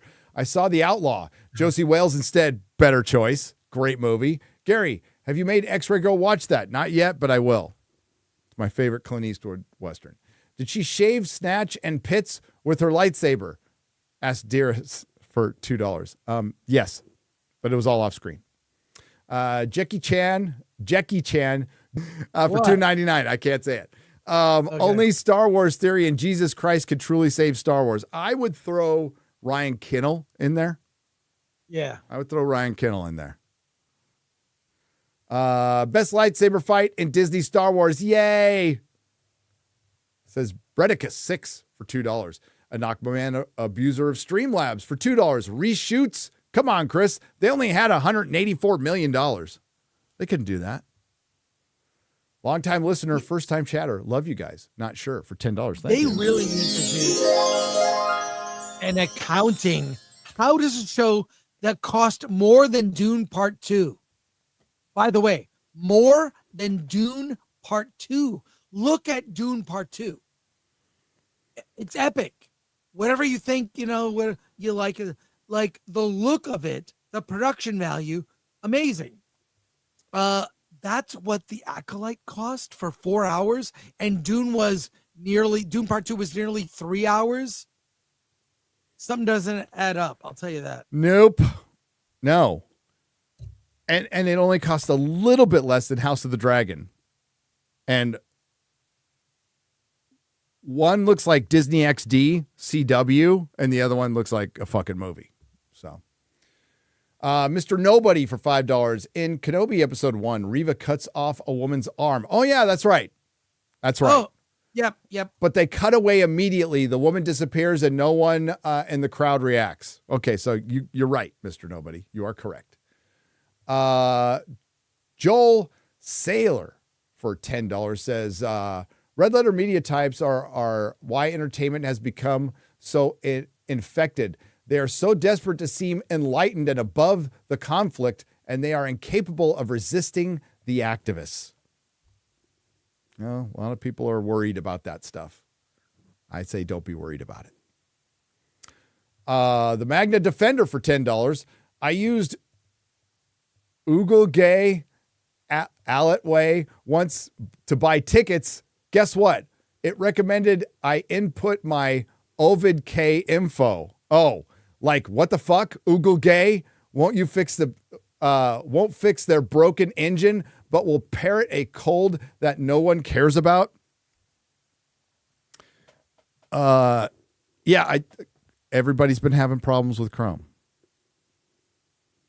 Which is, Twitter runs like shit on it. I don't even go on Twitter on Chrome. Yeah, it runs like shit on it. I'm on Chrome now. It works fine, it seems. Yeah. But I'm on a Mac. There you go. I'm on an iMac, so that's bad enough. It seems to work good. But based on the show, if I was a lesbian Headland's sister, I'd be getting a restraining order. She effed up for 5 British pounds. Thank you, Flav. Great U.S. treasure hunt for $5. Hey, kids. These Jedi die in the forest and they are left to rot. Collect all 7. Yes, I pointed that out in my watch party. All the dead Jedi are left to rot in the fucking desert. Right. They walk past X-23's body. Yeah, what's the process? It's like a police procedural, right? So, are they gonna collect the body? Will the morgue come out, the Jedi morgue? Like, what are they gonna do? Like, I have no idea. What's the body retrieval process? Like, I mean, weird. Very weird. Weird. There's your dead Jedi in the forest playset. Collect all 7. Yeah, exactly. With decomposition action. Oh my God. Sleepy Orca for £5 British. We still haven't seen Leslie Headland's wife use her lightsaber whip. Yep, they're coming. Will she come to save the day, kill the Sith, and smash the patriarchy? You know it.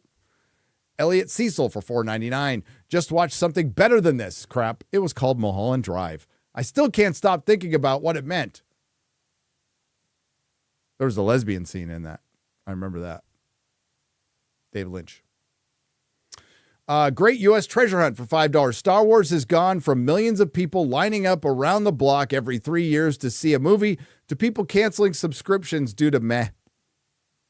Darth Maul's lower half for €5 says HasLab has this awesome 3 3/4-inch Cantina playset with all the figures from the Cantina scene, and even that project is struggling to get back. No way. That's bad.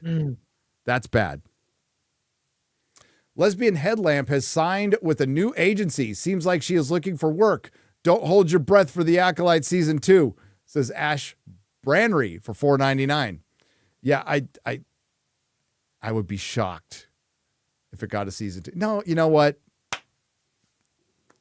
Probably not, but who knows?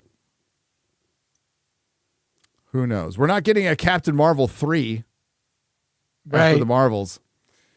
May the strings be with you. Where's Yoda? Says Philip Butler for $1.99. Thankfully not in this yet. Gatekeeper for $9.99. Gary, you seem down to earth. I love you. Chris, I hold you down. Chris, I hold you down too, but could you take it easy sometimes on Alan? No. He seems cool. What are you talking about? Wishing you all continued success and good health for your families. I love Alan. They're like a married couple, those two. We're like brothers or a married couple. Like, we give each whatever. Like, yeah. We laugh. I was hanging out with them last night. We saw the new Minions 4. Yay! Or how was it? Whatever. It's okay. Is it going to make a lot of money? Ton. It is gonna. It's 90 minutes. It's entertaining. I couldn't tell you anything about it. I barely remember it. It was fun. We sat next to each other and watched the movie. There you go. So, yeah. Yeah. Thanks, Gatekeeper. Yeah, it's all good. Yeah. Thank you. It's not intersectional feminism. It's lesbianism. Philip Butler for $1.99. No, it's intersectional feminism. It is. Which people would equate to lesbianism, but no, there's a lot of lesbians who fucking hate intersectional feminism. Intersectional feminism, which is Marxist, that's another thing you can't say. That automatically puts you on the alt-right. Why? Because communism's good? Are we saying communism are the good guys? No, they're not. Noah Zork for $2. Why is lesbian part of her job title? Well, because that's what Hollywood has done. They cast creators. They do not hire them. They are cast for their talking points and for the boxes that they checked, something Film Threat has covered extensively. ARG, another name for $9.99 regarding the sister roofing thing. Do we know why the Headlamp sisters don't talk? No. But apparently that's what inspired this show. Right. Was it Britt Cooper? Britt Cooper said that? No, Leslie Headland said it. Oh, she did. Okay. She is estranged from her sister for years. They haven't spoken, and she hopes her sister sees it. This whole part of the series is like reconcile with her sister. I don't know. Call your sister. Take her out to dinner. No, I'll spend $180 million of somebody else's money to try to reconcile with my sister. I mean, good for you, but Jesus. Yeah. I mean, what happened? I don't know. It was some magazine. She talked about it. Like, okay. Well, I mean, we have the guy from, I forgot his name, from Bone Tomahawk. Somebody who worked with, it's a That Park Place article from John F. Trent, I believe. And he was saying, hey, I worked with her back in the day and she was based and she's completely changed just to get a job. And yeah, that's something we assume at least half the people working in Hollywood are just going along to get a job. They don't believe in, I don't believe most of the people believe in the shit they say at all, which makes it worse. That's why somebody's questioning me. Do you believe the stuff you say? Yes. I am like an open We're book. not like you. Yes. I actually believe what I say. I'm actually into this stuff. I actually care.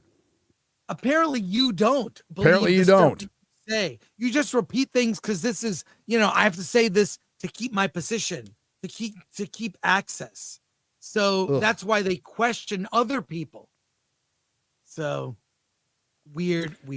Anakmamon, abuser of Streamlabs. To be fair, Gary texted, I'm tired of defending you to Shad after he said he loves Twilight.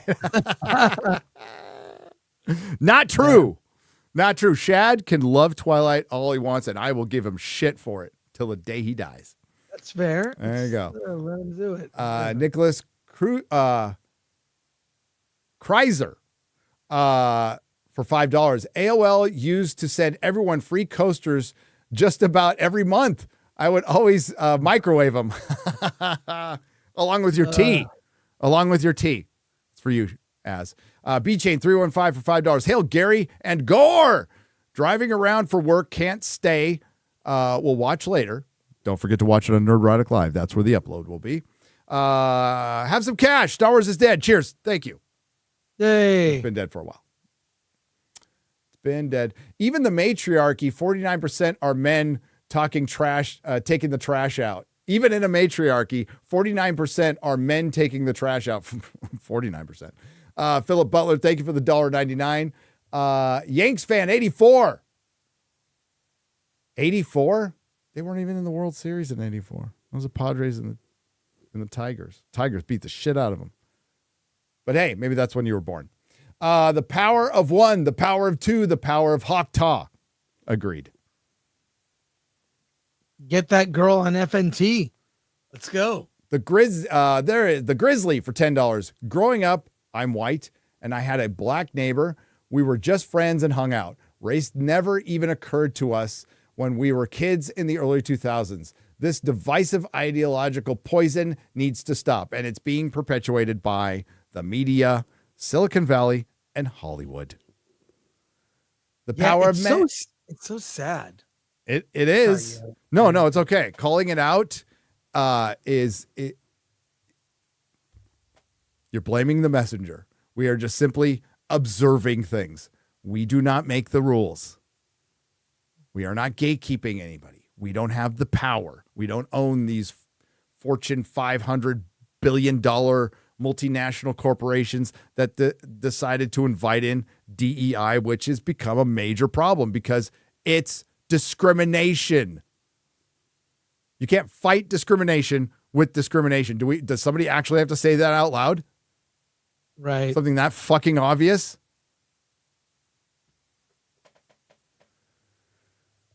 But these guys are doing it.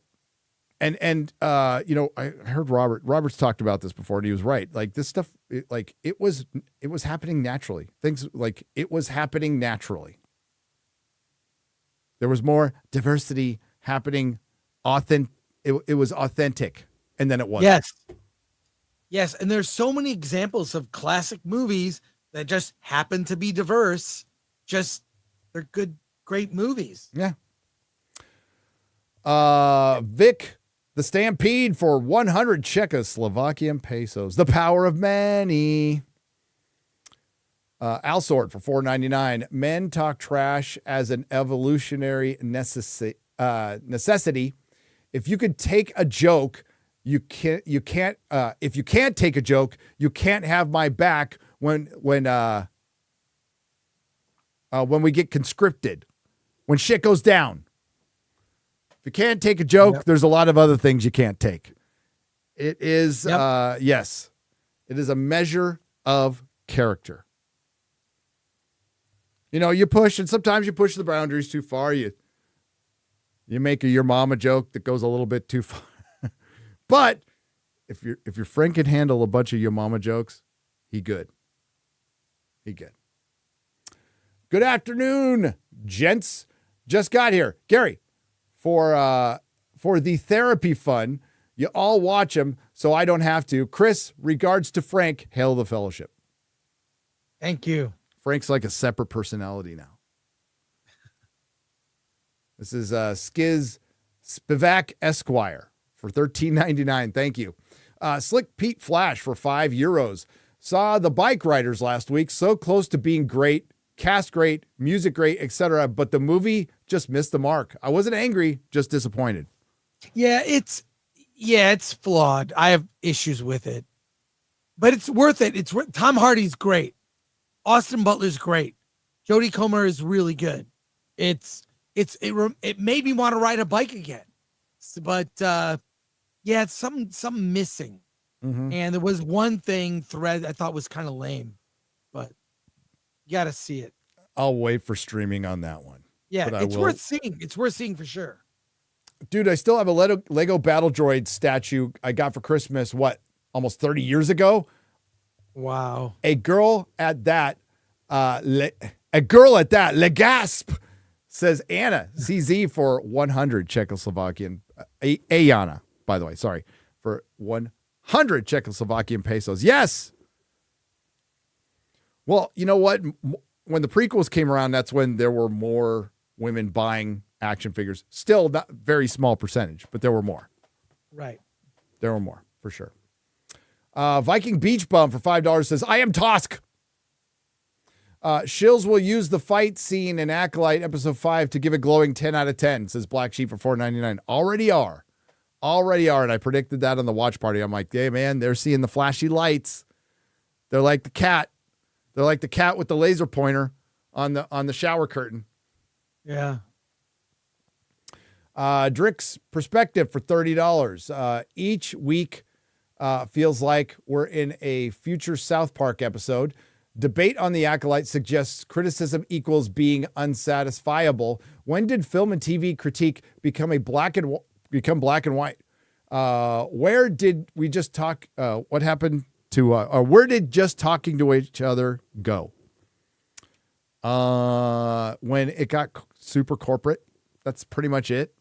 That's it. When it got corporate, and I can't just anything that gets corporate it sucks because it's people that don't know about the thing, like trying to create and even understand the thing. Like the woman, I don't know if you heard, the woman who was the head of all the Galactic Star Cruiser Hotel, who was in one of the videos. She's gone at Disney. Mm-hmm. She is gone. But most of the people in those positions don't understand the thing they're marketing. They don't get it. They don't recruit from fans. That's why Star Wars Celebration was way more fun when it was this sort of thrown together event by fans. And now it's just corporate. Well, yeah. And the woman who signed off on the Galactic Star Cruiser and Galaxy's Edge, still there. Well, it's that experience that it was like a bad children's birthday party activities. Yes. That cost you thousands of dollars. I would have hated it. I'm so glad I watched the videos about it. It was awful. And they could have made something so much better. Oh, well.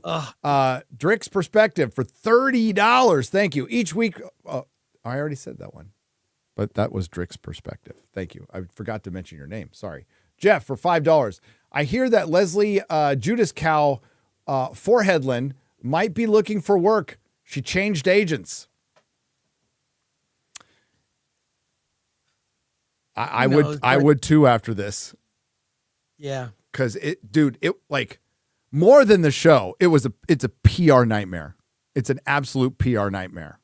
Yeah. It's hit the zeitgeist. It's not just right-wing media talking about it. It's everybody was talking about it. It's probably going to fade out unless they do something like extraordinarily bad at the end. But this is playing out like the Rings of Power.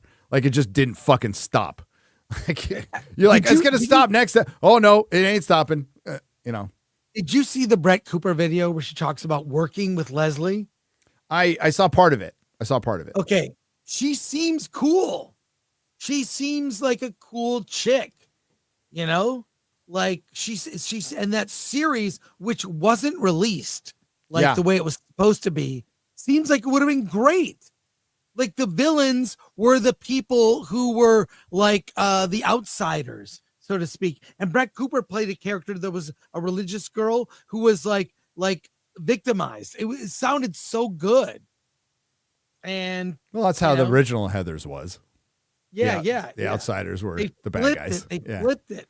But yeah. Anyways. Yep. Nick from Echo Base Network. What's up, Nick? For $4.99. That was the best of the worst of the Acolyte. Some decent stuff in this one, but not enough to save the episode or the show. Yeah, not at all. Not at all. Give it some thought. Go and look at the plot. The story of what happens in this episode. It's fucking retarded. They had the bad guy dead to rights multiple times, and they just stopped because script said so. Nothing made sense in it. Shout out to EBN. I was listening to their Echo Base Network. Hail. When I was driving home from the Despicable Me 4.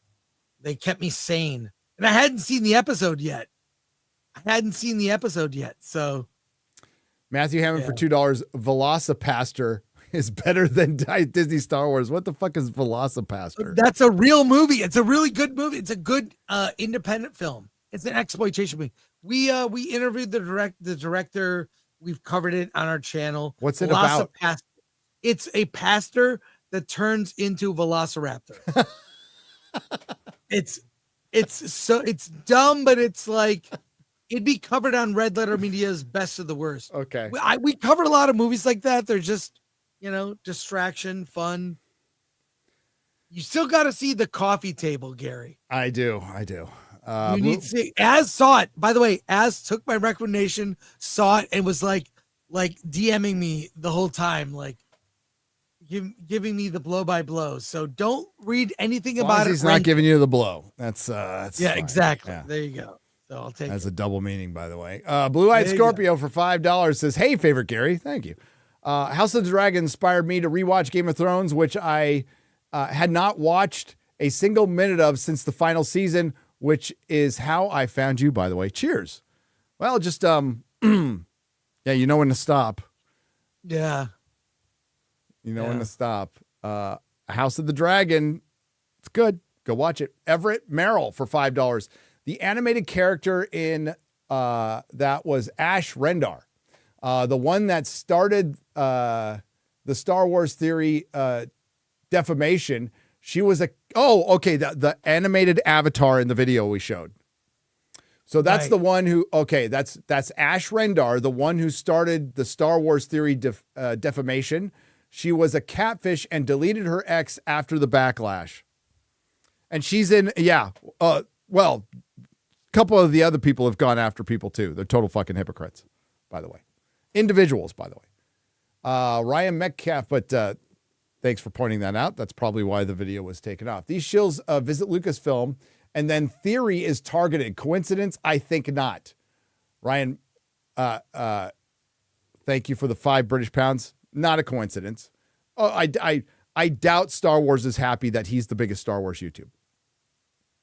That he's got well over 3 million subs, maybe more. Is he ever going to be on FNT? Maybe. You think? Yeah. He's been on Drinker a couple times. Same. Oh no. Hang on. Oh, there's a lot X-ray. more. Uh-oh. Okay. There we go. No. What? Okay. No, we're good. I'm just hungry. But I should have. I am too. I should have eaten. Well, you can go out, like, while I'm reading, you can go cook something. You can go, like, microwave some tea. I'll wait. I'm drinking coffee. I'm good. Microwave some tea. And I'm getting massages. You're getting massages? Messages. Oh. It's not, well, you could book a massage, I guess. I could. Maybe when I'm in San Diego for Comic-Con. Do it. Yep. Well, we're going to walk 10 miles a day, You sent me. Yes, we are. I DM'd it to you. I DM'd it. I can't show it, but I can talk about it because I can't share any images right now. So. Can I do it? You could. Can I? Wait, let me see. Well, share the image. I mean. Yeah. Where is it? I'll read one while we're waiting. Here it is. Am I sharing? You are. There we go. There's the meetup info. There it is. So we're gonna have it's Wednesday, July 24th, 7 p.m. Basic Bar and Pizza, 410 10th Avenue, San Diego, California. So that's at 7. That's preview night. So when does preview night end? It starts at like 6 and goes to 9. Goes to 9. So yeah, this will be during preview night. But yeah, Craig's gonna be there. Chris, Alan, Razor Fist. What the fuck? Razor Fist. What? Whoa.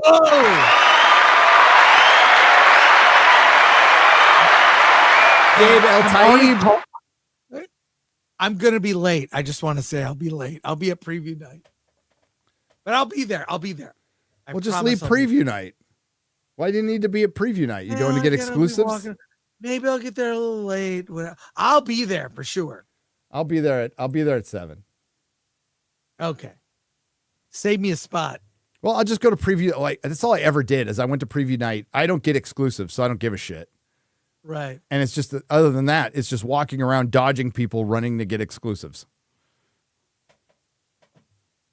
So it's just like saying hi to the boys, going to say hi to some retailers I know. Then I'll ditch out. And 10th we could walk from the con to there easily. Yeah. Because that's by the ballpark, right? So it's by Petco. It's by Petco. Yep. So there you go. I'll be signing at Gabe's table too. I don't know when, but we'll shout that out. We'll have more details on Friday Night Tights. Sideways Stan for $5. Longtime fan of Red Letter Media, but not for a long time.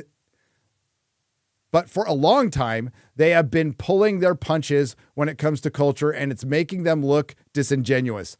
Yeah, that's a hard road to travel. If they don't want to get involved with it, then don't bring it up. Just my unsolicited advice to YouTubers who have done way better than I have. So I don't know if they'll listen.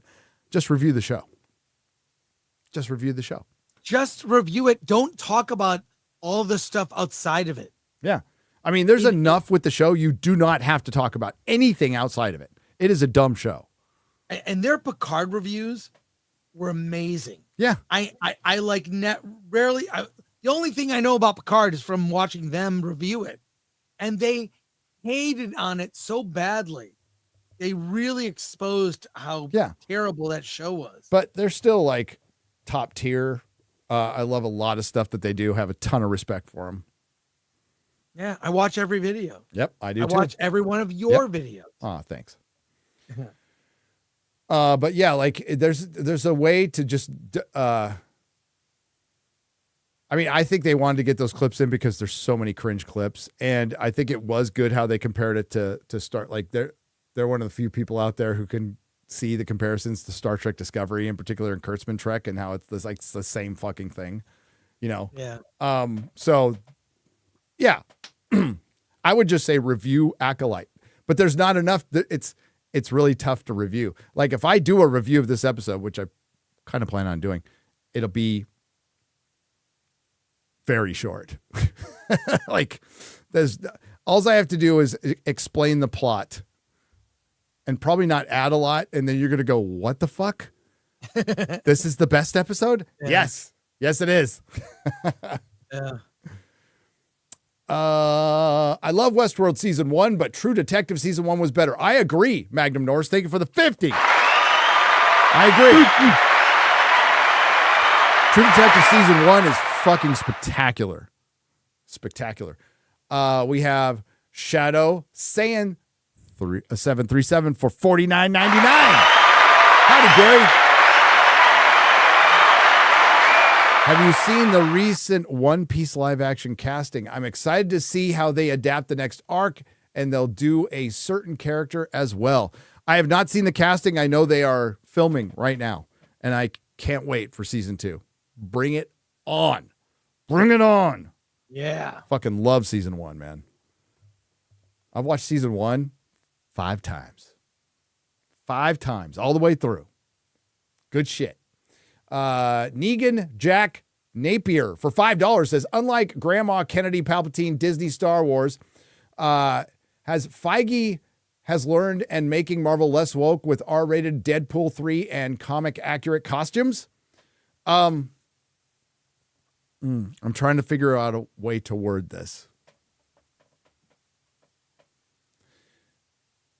Marvel is aware that they fucked up.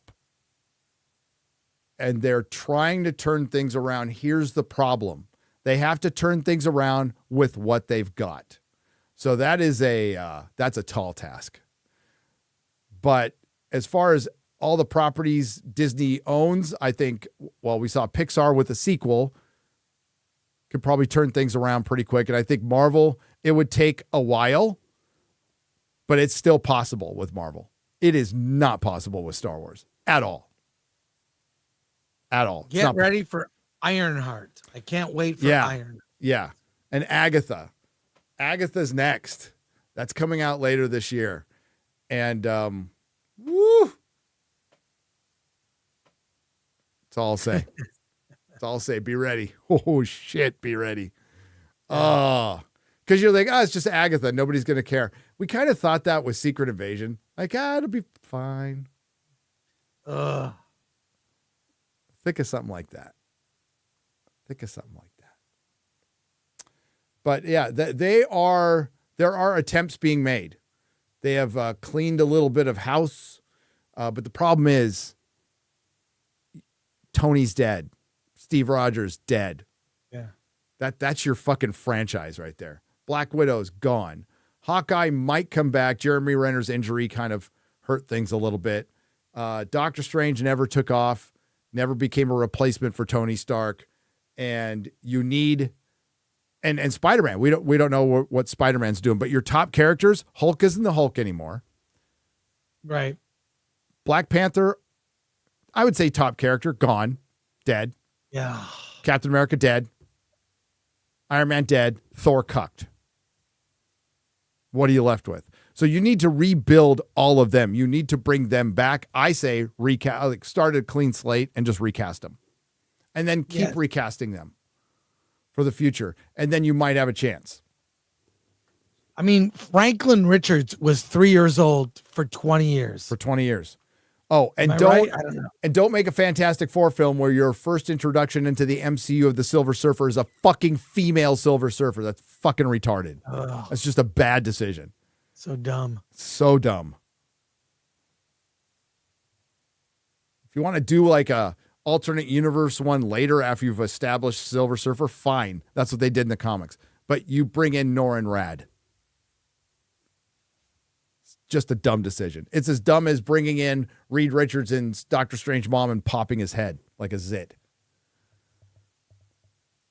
Samuel Ayrton for $49.99. Still think y'all should watch Patriot on Amazon. It's truly an oddball sleeper hit and will be a cult classic show. Chris, it's got all the right beats of a good indie film, great satire, dark comedy. Oh, I'll check it out. Patriot. Have you heard of it, Chris? Patriot. Patriot. It's a show on Amazon. I have not heard. I have not heard of it either, but I'll check it out.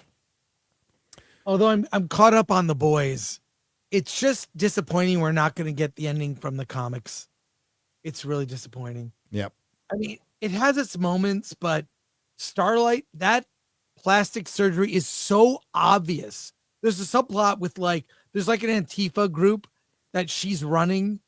They're like billboards with her face on it of her old face. And then she has in the show her new face. It's really bad. It does have its moments, but there's so much bad stuff. The bad is outweighing the good for me, but Frenchie gay out of the blue.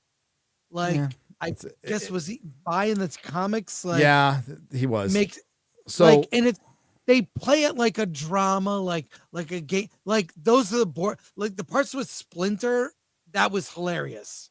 And I like Firecracker. She's awesome. But there's a lot of dumb stuff too. Yeah, and we're not getting the ending from the comics, which is... The ending from the comics is so good. You can't do it now. Nope. You can't do it. They changed the character. Ugh. So I'm glad next season is the last. So... anything on Inside Out 2? Kid is bugging me to see it. I can't find anyone I trust to review who reviewed it. Jeremy liked it. Das Woods for $9.99. Yeah. Alan liked it. I didn't love it. It's like a direct to video sequel like they did in the 90s. It's okay, but it's not super woke or anything like that. They could have, they showed restraint. Mm-hmm. And if your daughter's of a certain age, it's really good. It's for that audience. So yeah, it's worth it. It's worth it. Each Acolyte episode costs more than Godzilla -1. You are right. Dirt is king for $2. You are correct. We did the math because Godzilla -1 actually cost $12 million. So the Acolyte series cost 15 Godzilla -1s. 15. Drew him for $20. Hail, Chris Gore. I believe over the weekend I saw you on an old episode of Shipping Wars. Do you still own the decorations you had delivered? What was the experience like? I was on an episode of Shipping Wars. They paid me $500. Whole dollars. $500 to fake receive those items. I was cast as a person who was likely to receive it. It was all fake. It was what they call it. There wasn't a script, but it was produced. Meaning they say, okay, do this. I'm like, whatever. That's like something I would buy. Gary, you've been to my place. I don't have room for an Emperor throne room figure and a Han in carbonite. I don't have room. So, yeah, that was all fake. I was paid $500. Reality TV is fake, folks. It's real. Fake. It's not real. It's not real. So it was fun. I had a good time. Honestly, it was fun. So Negan Jack Napier for two Canadian pesos says, will X-Men 97 season 3 get woke without Bo DeMayo? Possibly. And Bo DeMayo did a really good job on that. Gotta say, did a good job on that show. He did. Britt Cormier for 50. Gary, how can the outlaw Jesse Wells be your favorite Clint Eastwood movie? Easy. It is. Clearly, his best is The Good and the Bad and the Ugly. Where there are no good guys, just dudes that are less bad. Stop being a hack on Clint Eastwood movies. Just kidding. They're both amazing. Yeah. The reason it's my favorite is it was my first. It's my first dive into Clint Eastwood movies, and I freaking love the quotes in that. And he's got kind of a Punisher origin, but I love Good and Bad. I love The Man with No Name. I love all Clint Eastwood westerns. I do. Magnum Norris for $10. Alan and Chris are super good, bro. LOL. John Adams for $2. Oh, go on. No, nothing. Just we goof around I say more like brothers. I never had a brother growing up. I had 3 sisters. So, I gave my sisters a lot of shit. So, still do. But Yeah, I don't know, but like, I don't know. I just give them shit. Like Ryan and Jeremy are like a gay couple They are. married. They are. They So, are a gay couple. yeah, exactly. Yeah. Yeah. They are a gay So couple. there you go. Record player, Riga Planar, 2 minutes for audio file. Well, Riga thank you Planar for 2. that. There you go. People are emailing me and DMing me suggestions. I think I found a decent one, not super cheap, but not expensive. I've got, but thank you so much. Thank you for your suggestions. Matthew Hammond for $19.99. I talked on an X Spaces with Joseph Malaz. Is it Malozzi? Executive producer of Stargate, SG-1, Atlantis, Universe, Dark Matter.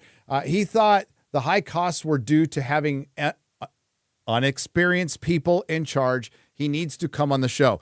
That is true. That is true. Yes. The inexperience, like you look at, like we wanted to have this happen in the story. A spaceship lands, the landing comes out, the people come out of the ship. So just a basic thing that happens. There are cheap ways to do things.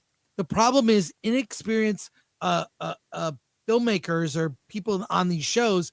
They only have the money that will fix that. No, your creativity. You know that a lot of the effects in Oppenheimer were done in camera. I saw a whole on the 4K for Oppenheimer. There's a BTS that shows you a lot of the effects was Chris Nolan like spinning like a light effect in front of the camera, like doing it manually. There's so much like these inexperienced filmmakers that just spend money. It's like the government. Let's solve this problem, spend a lot of money and get something solved inefficiently. So, yeah, that is absolutely right. So Yep. Now I gotta pee. Go I'll pee. be right back. Go pee. I'll be right back. Health Minister of Belgium for $2. Thank you. Brandon Herrera on FNT soon. Probably like later in the year. We got, he's a busy guy. We want to wait till his election was done, which he damn near won, which he should have won, but it was great what he did. It was great what he did. Good dude. Love the Unsubscribed podcast. Go check it out. David Smart for $10. Hey, Gary. Hey, guys and Gary. You're awesome. I wish you visit New York City, a.k.a. Gotham, but I get it. On a brighter note, I got my Comic-Con tickets, and Chris, you look great. I'm glad you are recovering. He does look great, and we'll see you at Comic-Con. Yeah, I can't see me setting foot in New York City ever again, but you never know. Andrew Cram for $5. Sometimes I think Frank and Chris are the same person. So, sometimes I think that too.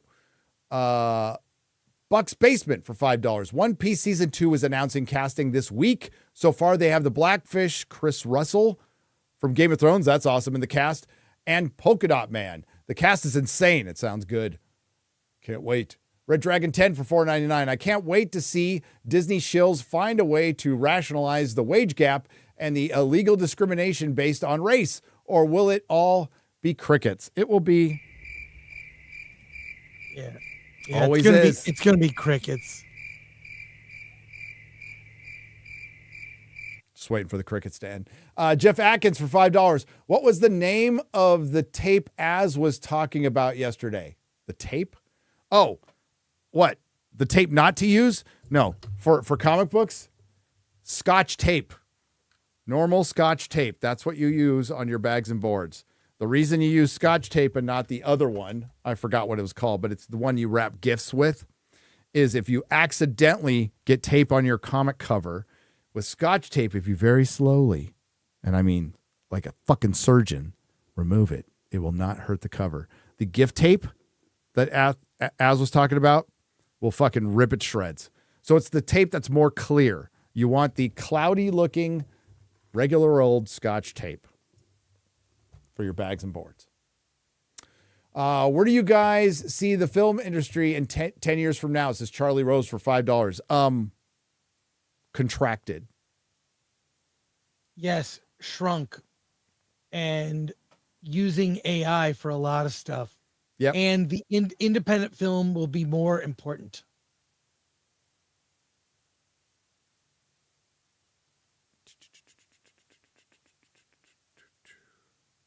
That's what I see. I agree. They're streaming isn't going away, so the Prestige series will be around. I think Hollywood is desperately trying to figure out a way to bring it back to sitcom, because they're cheap. A lot more reality content because that stuff is still making bank, like absolute bank. Like you Secret of Skinwalker Ranch, like that show fucking makes money, hand over fist. So like a lot of stuff like that you'll see.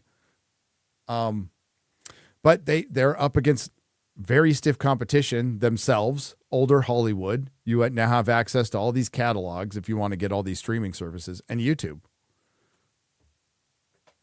social media, live sports. That stuff will always be around. But as far as like scripted film, they need to find a way to make it more efficient. It's gotten out of control. The process has been compromised by multiple grifts, and Hollywood has not pushed back. Until Hollywood pushes back from the grifts. You saw what I sent you from the WGA. You know, yes, half the industry isn't working. Yep. And they're focused not on like, hey, how do you get through this dry spell? Hey, like, what do you do? Like, they're focused on, well, you saw the thing I sent you. Yes. They're focused on bullshit. Bullshit. They're The Titanic is sinking, and they're focused on the dinner menu, right? Like the stupid shit, or the protocols for the like HR protocols if they had them back then. Like they're focused on all the wrong shit, and they got everything they got their demands. There's just fewer people to receive the things that they asked for. Does that make sense? The strike gave them what they wanted. There's just fewer people getting it now because they all got fired or quietly not rehired, because there's a lot of contract workers in Hollywood who are now unemployed. And there's a lot of people thinking about getting day jobs. They're getting the Uber Eats, Uber. They're driving Uber. We have people writing your TV shows driving Uber because of what they put out. They put out a bunch of shit. So they thought what they saw was, they looked at the bottom line. They didn't even look at the bottom line. They looked at what was being spent, not what was being made. They saw what was being spent, and they go, this must be great times in Hollywood. Let's ask for the world. Unfortunately, they didn't look at what was being made, and as far as profit, and they fucked themselves, man. Larry Conch says, Velocipaster sounds like a better script than the Acolyte. Hail, Gary and Chris. It does. Thank you very much. Jack Napier, Negan Jack Napier for $5. What do you guys think the Superman suit, Mr. Terrific image is? Why is Superman being arrested, just like in the Snyder film? Will James Gunn film a Superman teaser for San Diego Comic-Con? He said he's not even going to be there. Yeah, they're not even going to be there. It's too soon. He's in production. I mean, they could do a surprise with like a 30-second trailer with like the logo or something, but who cares? Stuff is leaking. I saw the Clark Kent. Did you see that, Gary? I did. I saw Hassan Piker Clark Kent. Yes. Yeah. I think it's kind of funny. It's a different haircut.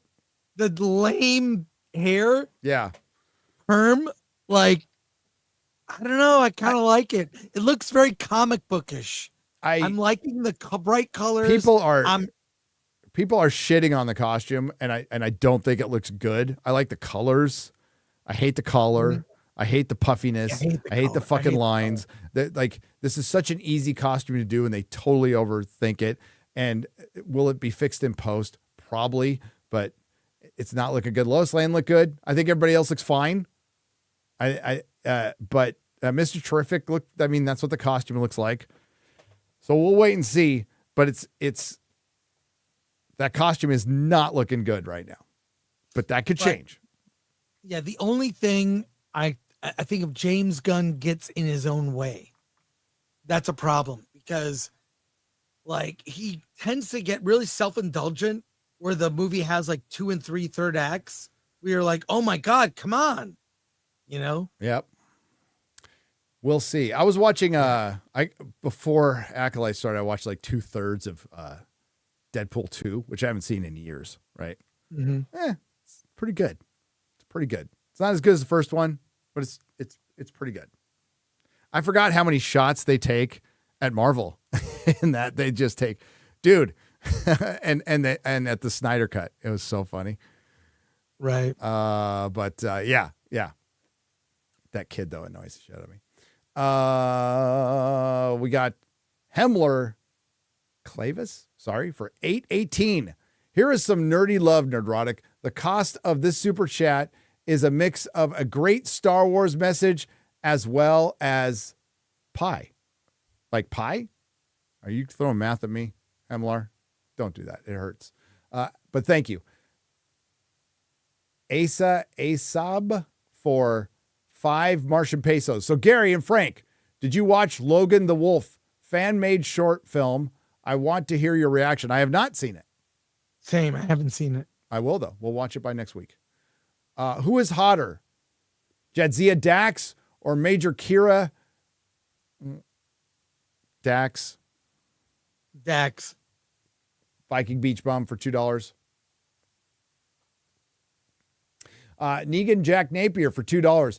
Feige confirmed MCU Fantastic Four set on another universe. Yes, it is set in another universe. It absolutely is set in another universe. Another universe and in the 60s. Chris for $4.99. The only hope for Star Wars would be to write off everything since 2012, then clean house at Lucasfilm. You'd have to clean house at Disney too, but yeah. Yeah. It's a culture thing. It's going to take a long time. Yeah. And I don't think it'll change. Kathleen Kennedy has created a poisonous culture. Absolutely poisonous. The Fearless 01 for $5. Have either of you seen Jar Jar Studios? If you only knew the power of many, instant comedy gold. We will watch it next time. We're running out of time tonight. Sorry. This afternoon. Simon Ho for 5 Canadian pesos. Hey, Leslie, looking for work? I heard Dr. Disrespect is looking for a new personal assistant. Oof.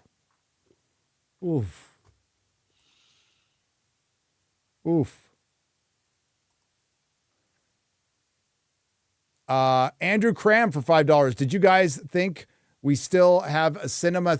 We'll still have theaters in 10 years? Yes. Yeah, I think so. It'll evolve. They might get smaller. I don't know how many big megaplexes you'll have, but yes, I think we will. Sauron's wig versus May's new haircut. Which is better? Which is a better disguise? Oh, obviously Sauron's wig. Piston, thank you for the €2. The White Snake for $10. Any opinions on Horizon, an American Saga? Thought about going to see it this weekend. Thank you. I'm going to go for sure. I want to see what Kevin Costner sacrificed the final half season of one of the biggest hit shows in the last 20 years for. Hope it's fucking good. I want to see a good Western too, like straight up. I have tickets for tomorrow. So I'm seeing Horizon at 3:00. It's 3 hours, right? I get out of the screening and the debate is on. The debate. Oh, I'm going to fucking skip the debate and probably go see it. I have to work. I can't wait. Subhuman 84 for $5. Who's the better captain, Cisco from DS9 or Sheridan from Babylon 5? Cisco. Yeah, Cisco. That's easy. Because he's in the whole series. Sheridan is not. But Sheridan's great. We love Sheridan. Luke Harmon for $5. I don't want to hear Whales dead. I want to hear Whales dead. Maybe my favorite movie of all time. You got to pull the pistols or whistle Dixie. Yep. A buzzard's got to eat. Buzzard's got to eat. Endeavor to persevere. Endeavor to persevere. Joseph Malazzi is talking to his agent, and I believe he told him to survive until 25. We've heard that. Chris? Yeah, I've heard that. Survive until 25. They are not accepting scripts or show pitches. They are not. Not right now. There's no, like, barely any pilots are being made at all. And the pilot's dead. Like, they're going to stop making the pilot, which not a good decision at all. And this is the last one of the day. Hi, guys. Did you watch the Red Letter Media review of The Acolyte? Yes, I did. What's your impressions of it? Sorry if you talked about it already. I just joined. Peter, I can't pronounce your last name. Sorry. For $29.99 PLNs, Martian pesos. We did discuss it earlier. You could go back and check it. I think they always make good stuff, but they spent an hour trying to distance themselves from both sides of the culture war. And then reviewed the show. Which they should just review the show and let the cards fall where they may. Yes. But Theory had a great, I know we're trying to wrap up. Theory had a really good tweet recently where he said that why are people so like you're trying to assign a political affiliation with whether you like or dislike a TV show. It's nonsense. All of that is nonsense. It's just a bad show. And if you like it, that's perfectly okay. Like I'm not going to go after anyone for liking it. No. So there you go. Again, I would trust your recommendation, but I'm not going to go over, what the hell? Oh, sorry. I was just looking at something. I'm not going to go, I'm not going to go after you. You like what you like, but I'm going to not like and like whatever the fuck I want. And I'm not going to worry about what people say. I'm sitting in front of, this isn't a green screen. I am sitting in front of a bunch of action figures, and this is just a small piece of a giant room filled with them. I'm 54. I don't give a fuck. I don't care. I don't give a shit. I do like this stuff. And it's great when we occasionally get something good. It's fantastic. But I'm not going to sit there and say, oh, well, shit. Leslie Headland said we had it all wrong about the lesbian space, which is fucking, I sit corrected. Acolyte's good. No, fuck, it's shit. It's absolute shit. All right, Chris, what do you got coming up? Hollywood on the Rocks with Alan Ng. And I'm going to go hard on Alan. I'm going hard on Alan. I have no idea what he thinks of episode 5, but so we're doing that in 1 hour. So go over to Film Threat and hang out with us. Will do. All right. And I'm going to work on a video. Friday Night Tights, we got The Critical Drinker. I'm going to go see Horizon. Yeah. That's what I got coming up in the next 3 days. So thanks, everyone. Thanks to the Nerdrotics. Thanks to everyone who left a super chat and donation. You help keep the lights on. We're glad to be back. We'll be back next week for sure. Thanks to all the lurkers and everyone who participated in the chat. We really appreciate you. Don't forget that you can either hang on to this link, it will be unlisted, or we re-upload this on Nerdrotic Live. And you can watch the whole thing, including the bonus feature where we had to stop because my sound was down too far. And you can watch it there, or you can listen to it on all your favorite podcast places like Audible and Spotify and whatever fucking Apple Music is called these days. And thanks again. Catch you later.